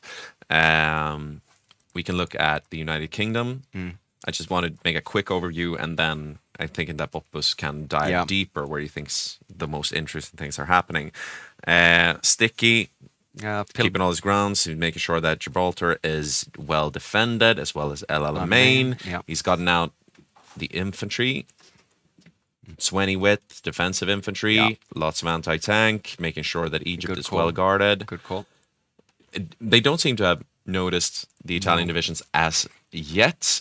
My guess is that the Indian troops will be coming over to, as they think, mop up Ethiopia. Yeah. What has India gotten out? Because it seemed like just bog standard infantry. Has it gotten a special forces? India has 24 divisions. Yeah, it's that- just infantry. Like garrison? No. And he goes for pack artillery. goes and for pack artillery. we mentioned that pack artillery have been nerfed, but I think that that might be offset by the fact that India has the best pack artillery gun in the game. Yeah. Yeah, I haven't looked into the mountain artillery. We also have just a quick one. Dot Jakob. He's not building the mountain artillery gun though. This is still pack artillery 1. We- So I'm guessing that he might not know that No. it has gotten a nerf. No, and before letting Boppus deep dive in, I just want to pick up here from Twitch chat, which is a really lively and good discussion. Love that, guys, and we're trying to pick it up as we go along. So when you see me looking down, it's me trying to figure out what are you saying and all that. But Dot Jakob actually had this. Japan didn't take Hainan, southern Chinese island, so when the third wave spawned, they had 20 divisions behind them. The line they would have set up would have been enough if they didn't have to clean up the southern encirclement. So insightful from Jakob to spot and see that. Thanks so much, Jakob. Yeah, very. Thank Is you. it our Jakob? I don't know if Dot Jakob is our Jakob. It could be our Jakob. If you're our Jakob, comment. Yeah. If it is, that is a very experienced player. It could Yeah. just be a a bot here. concerned citizen. But we also have, I mean, it is interesting, and I'm gonna let Boppus deep dive in this. I just have Yuva also over at YouTube who says one small mistake and it made a huge impact on the progress in the war. Really nice to see the AI is good as well as an enemy, which is also fun. I mean, Paradox has spoken a lot of improving the AI, and it's fun to see that it actually kind of pays off here. That the And I AI think it has radically improved. it has. I'm not sure the Japanese would say improved right now, but It is very much our Jakob. So hello, Jakob. Nice to see you. good to hear from you. Yeah, but from a segment from one player who likes to deep dive into Excel and other, let's unleash the Boppus of mechanics in this, because you're looking at it. You have a bigger understanding of divisions and such than I have. So I would really like to hear your takes on how are we production-wise, allies versus Axis, and so forth. Yeah. Yep. First of all, I went into the Allies chat. I just want to say this. Okay. Their view is that the Pacific is won. Okay. There's nothing there to worry about. Let's just plan a D-Day and get this over with. So they are really confident right now, I would say. Yeah. Build-wise, Germany is going for, what's it called now? Assault guns. Oh, okay. Yeah, which is pretty standard. It gets a lot of soft attack, and there's no hard target before you get mechanized out. Yeah. I would say they will be really strong. I'm looking at the templates of Canada. Canada is the first one getting mechanized, so we'll see how mechanized they will be. Yeah. But the war is soon breaking out. So I predict that France has just infantry divisions. They will fall quickly Yeah. to these assault guns. Yeah. With a quick fall of France, I think they will start pushing into North Africa, because right now the Japan game doesn't matter. No. It matters in the long run, but right now Yep. it's Euro-Axis versus the Commonwealth. Yeah. And my prediction will be, from looking into the templates, that the German assault guns will just dominate the Yeah. first year of the war. Which is kind of standard when, especially now, since France is doing their build, they really don't have anything to counter that. Sometimes we've seen France go for heavy tanks or medium tanks that could counter, but he doesn't seem to be doing that. Poland is also an AI Poland, so Germany will let his miners mop that up. But then again, raising a finger of awareness in here, we saw what the Chinese AI did. But I think, Poland, they will just steamroll over that. And the Dutch player, they won't have enough to put up a fight. How are we, Boppus, you who have been looking, how many tanks have South Africa and Canada gotten out? And are they on their way to Egypt? They have no tanks out Okay, right now. he's training them here. Okay. Yeah. And So, sorry. Continue. so no tanks. South Africa might have no tanks from South Africa. And he's Africa training either. too and lacking equipment. Yeah. So it's kind of tricky. It's the war is soon breaking out. Yeah. And if we get a quick France, and if this would have been well planned from the Axis, this could be a disaster, quick disaster. But we'll see. I don't think they will be as quick as I would want them to be to actually take Egypt after France No. falls. Because this really grinds my gears, and just to get into this, because you just know that the first thing you have to do is defend El Alamein. Yeah. Now their plan is even to attack Yeah. in El Alamein. We have two tank nations, two allied tank miners. They're providing 100% of the offensive Capabilities, yeah. armor. And look at this. Yeah. He's training 3 tanks, which Yeah. is too little. I mean, if you time this right, I know this for a fact. You can get 4 divisions out. You get 3 that are fully trained and 1 that spawns right before. And just check 18th the date September. there. Yeah. Yeah. 18th of September 39. And they will arrive as not untrained, but They will be untrained. yeah. They'll have to be supported. And by this point, when they get out, Yeah. we will be at war. Yeah. So they're traveling over a hostile sea, Yeah. untrained, Wouldn't it? and will arrive too late. This. Sorry if I know you will probably watch this later. He heard No, us. I don't mean to sound harsh, Yeah. but you should have Yeah. these divisions out by now. Yeah, and also I have a thing here. Just how I usually tend to do this. I usually try to get some other division over to North Africa, and then convert that Yeah. and train it instead of doing it this way. I don't know if that. And also remember this: when is Saf's tanks going to be ready? Because he had a shortage. Also, he has light tanks, so they're going to be ready in time. yeah, but he it's also just but he also has no port defense. he has no port defense, and also it's a long way from South Africa to trek up. Yeah, Yeah. it's 1 to 2 months just to transport them from Slog South up. Africa all the way up to Egypt. Uh, They will be out in time, but once again, he's gone light tanks. How do they look? Quite good light tanks. Yeah, Actually, good. when I looked at it before, they have about the same soft attack as the German assault guns. Yeah. So quite good light tanks. It's good But- that But they you're will up here. take a lot of damage because they have no hardness. Yeah. At all. Harness. It's good that you're Oh. up here because Cure actually asked, can you show template in how much armor they have and does Italy have AT? And here you can see it, Cure. Yeah, I mean, so they're no good. armor is the answer. No armor. 7.4. Yeah, no armor. For some reason, in my screen, it says it has 4% hardness. Must be a bug for me, I guess. I might be bugged because some divisions I looked at were showing. No, some no, weird I have it things. 47. Yeah, Yeah. sounds more reasonable. Yeah.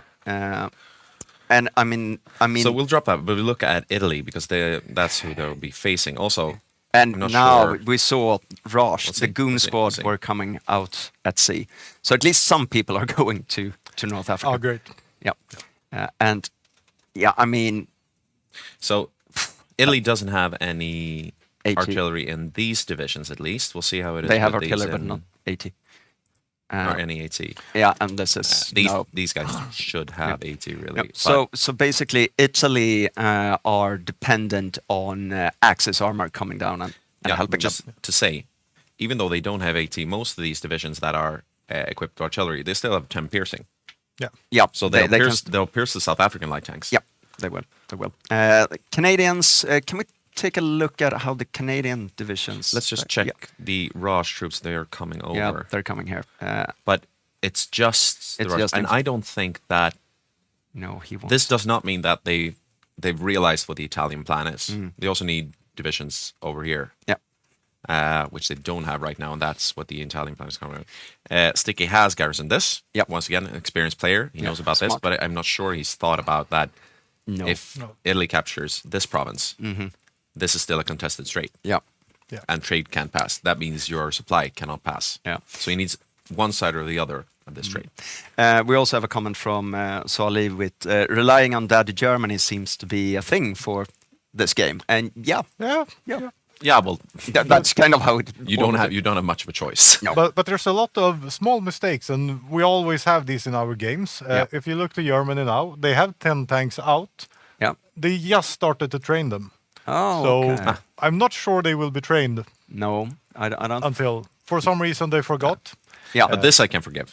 Yeah. I'm It's forgiving easy. you. I'm not judging anyone. It's No. easy to, but these kind of small mistakes add up because Yeah. Canada, I am judging you extra. for not having your divisions ready. Yeah, Yeah. That is, that's worse. I'm sorry, Not yeah, that bad. is that's worse. unforgivable. Yeah.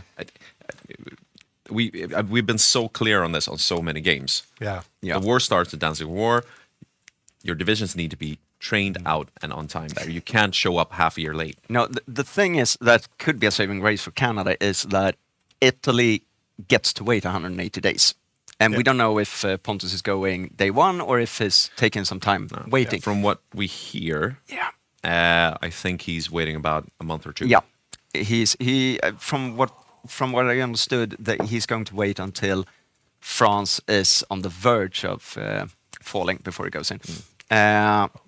Can we just look at the greed build? How a greed build looks like? Go to Mexico. Okay, so we have the greed build example here. Yeah. He has 5 military factories and 44 civilians. Yeah. He has 350. He's also not units. building anything, which is weird. I think it's bugged. I see bugged. he's still building civilian factories. But if you look at his army, he has divisions, but extremely under-equipped. Yeah, So- we're over at your screen, so if you can Yeah. go forward. Oh, with we're one looking at point. my screen. Yeah, we're looking at Amazing. your screen. So, So just looking at the army here, Yep. a lot of divisions, but nothing in them. So these divisions, you see a 48 Yeah. soft attack. And this is something really interesting. I would recommend everyone doing this because many people go and look, oh, this is my division. It's amazing. Wow. I have great equipment and everything. This is how it looks in feed right now. Yeah. yeah. So a slight difference in output Yeah. possibility Yeah. of these two divisions. Yeah, 48 is less than 270. Yeah. Even I know that. Yeah. You don't need a spreadsheet with No, exactly. We- 100,000 calculations. yeah. So even I could follow that, which is great because math, not my thing. No, but Swaliv actually says something interesting in chat with. It's also a new update, new mechanics. Could that have taken attention from Canada and stuff? But I wouldn't say so. Now, no, but then again, also, even if it did, you know when Danzig War is coming. No, but do you know, to tie this up with what we talked about earlier this Yeah. morning, I mean, the problems of going to greed on civs in the start. Yeah. That's what's happened with Canada. Yeah. And you can't start building military factories. Because of how Canada works, you can't start building mills too No. soon. But I know for a fact that it is possible to have 4 divisions in field by Danzig War. Not all of them will be trained. The last one you get out will have to train on spot in Egypt. But since he got greedy with the civs, you're sacrificing divisions that are combat ready and in the field by the start of the war. Yeah, I know we're closing up to Danzig War, but can we go back to China? do you want to take control again? Go look at China. They've pulled out from the Japanese. I think I have a Yep, screen. yep. They pull out from the south, or trying to pull out. Have they lost more? How has this? They've lost 4 divisions down south. Yeah, Or they might have moved them up north, they but I could have don't think moved so. them. And we have Raj disconnected. Rush disconnected. Okay. Which is annoying because we can't Yep. look at details. But No, but I mean, this kind of emphasizes even more. This China war is, to use big words, quite the disaster for But I think, Japan. in this point, you are right that you shouldn't abandon. They shouldn't have abandoned the south, but I think another naval invasion that might take the tension off or provide the possibility for a new Yeah. surround might have been a good thing. Yeah. But you need to start small scale. When you get on the back foot like this, it's easy that you try to turn it around by going a bit too hard as well. Just get the small surround, start to get the ball rolling. Yeah, and I mean, we are in the 18th of June, 1939, and basically, no progress have been made in China. As for now, As for China's now. winning. Yeah, as of now, China is winning. So I mean, that's that's at least something they have going for them, and that's And we have a question here from Solly, which I can throw to both of you. Would it be smart now just to hold the line in China and build more troops and kind of build up your strength and then push? As for now, this is a problem when we have, with the rules we have. Yeah. Since we know that there will be an auto annex, I might think that that actually might be a viable path. Just get a bit of a grind. Don't lose any more divisions. I'm not sure that he has the time to finish this war in a conventional sense before the auto annex. Yeah, and I mean, but I don't know if you agree with me, Don. What I would have done now is just made some kind of traps, some area, kill area, where I take them in, take them on, I kill them, retreat, and just rinse and repeat. Try to do just kill damage. And as you say, small surrounds, not trying to take on the whole. Yeah, but I army. mean, like they're trying to do here, they're trying to go for what looks like this is a small surround, but it's still a lot of Chinese divisions if they take it, or when they take it. Please move down and take that. Oh, well, it is a surround, the other blue color. So that's what they should be doing and focusing on, and then pull back, let them in, rinse and repeat. Yeah, basically, Yeah, but I also think they're rid of the debuffs against China, and you can see the difference. Yeah, but in the front line. I also think it's the difference of holding the line, as Solly asked for, or asked. If you just hold the line and wait for the timer to run out, you do not get the experience for the troops that you need. So you need to kind of feed in, rinse and repeat, and do small surrounds and small pushes. As not sure what they're doing over here. I think they're just holding that. But we can also start looking that many of the Chinese divisions are lacking equipment now. Yeah. So I mean, but for almost 500k Japanese, that's a lot. That's a lot.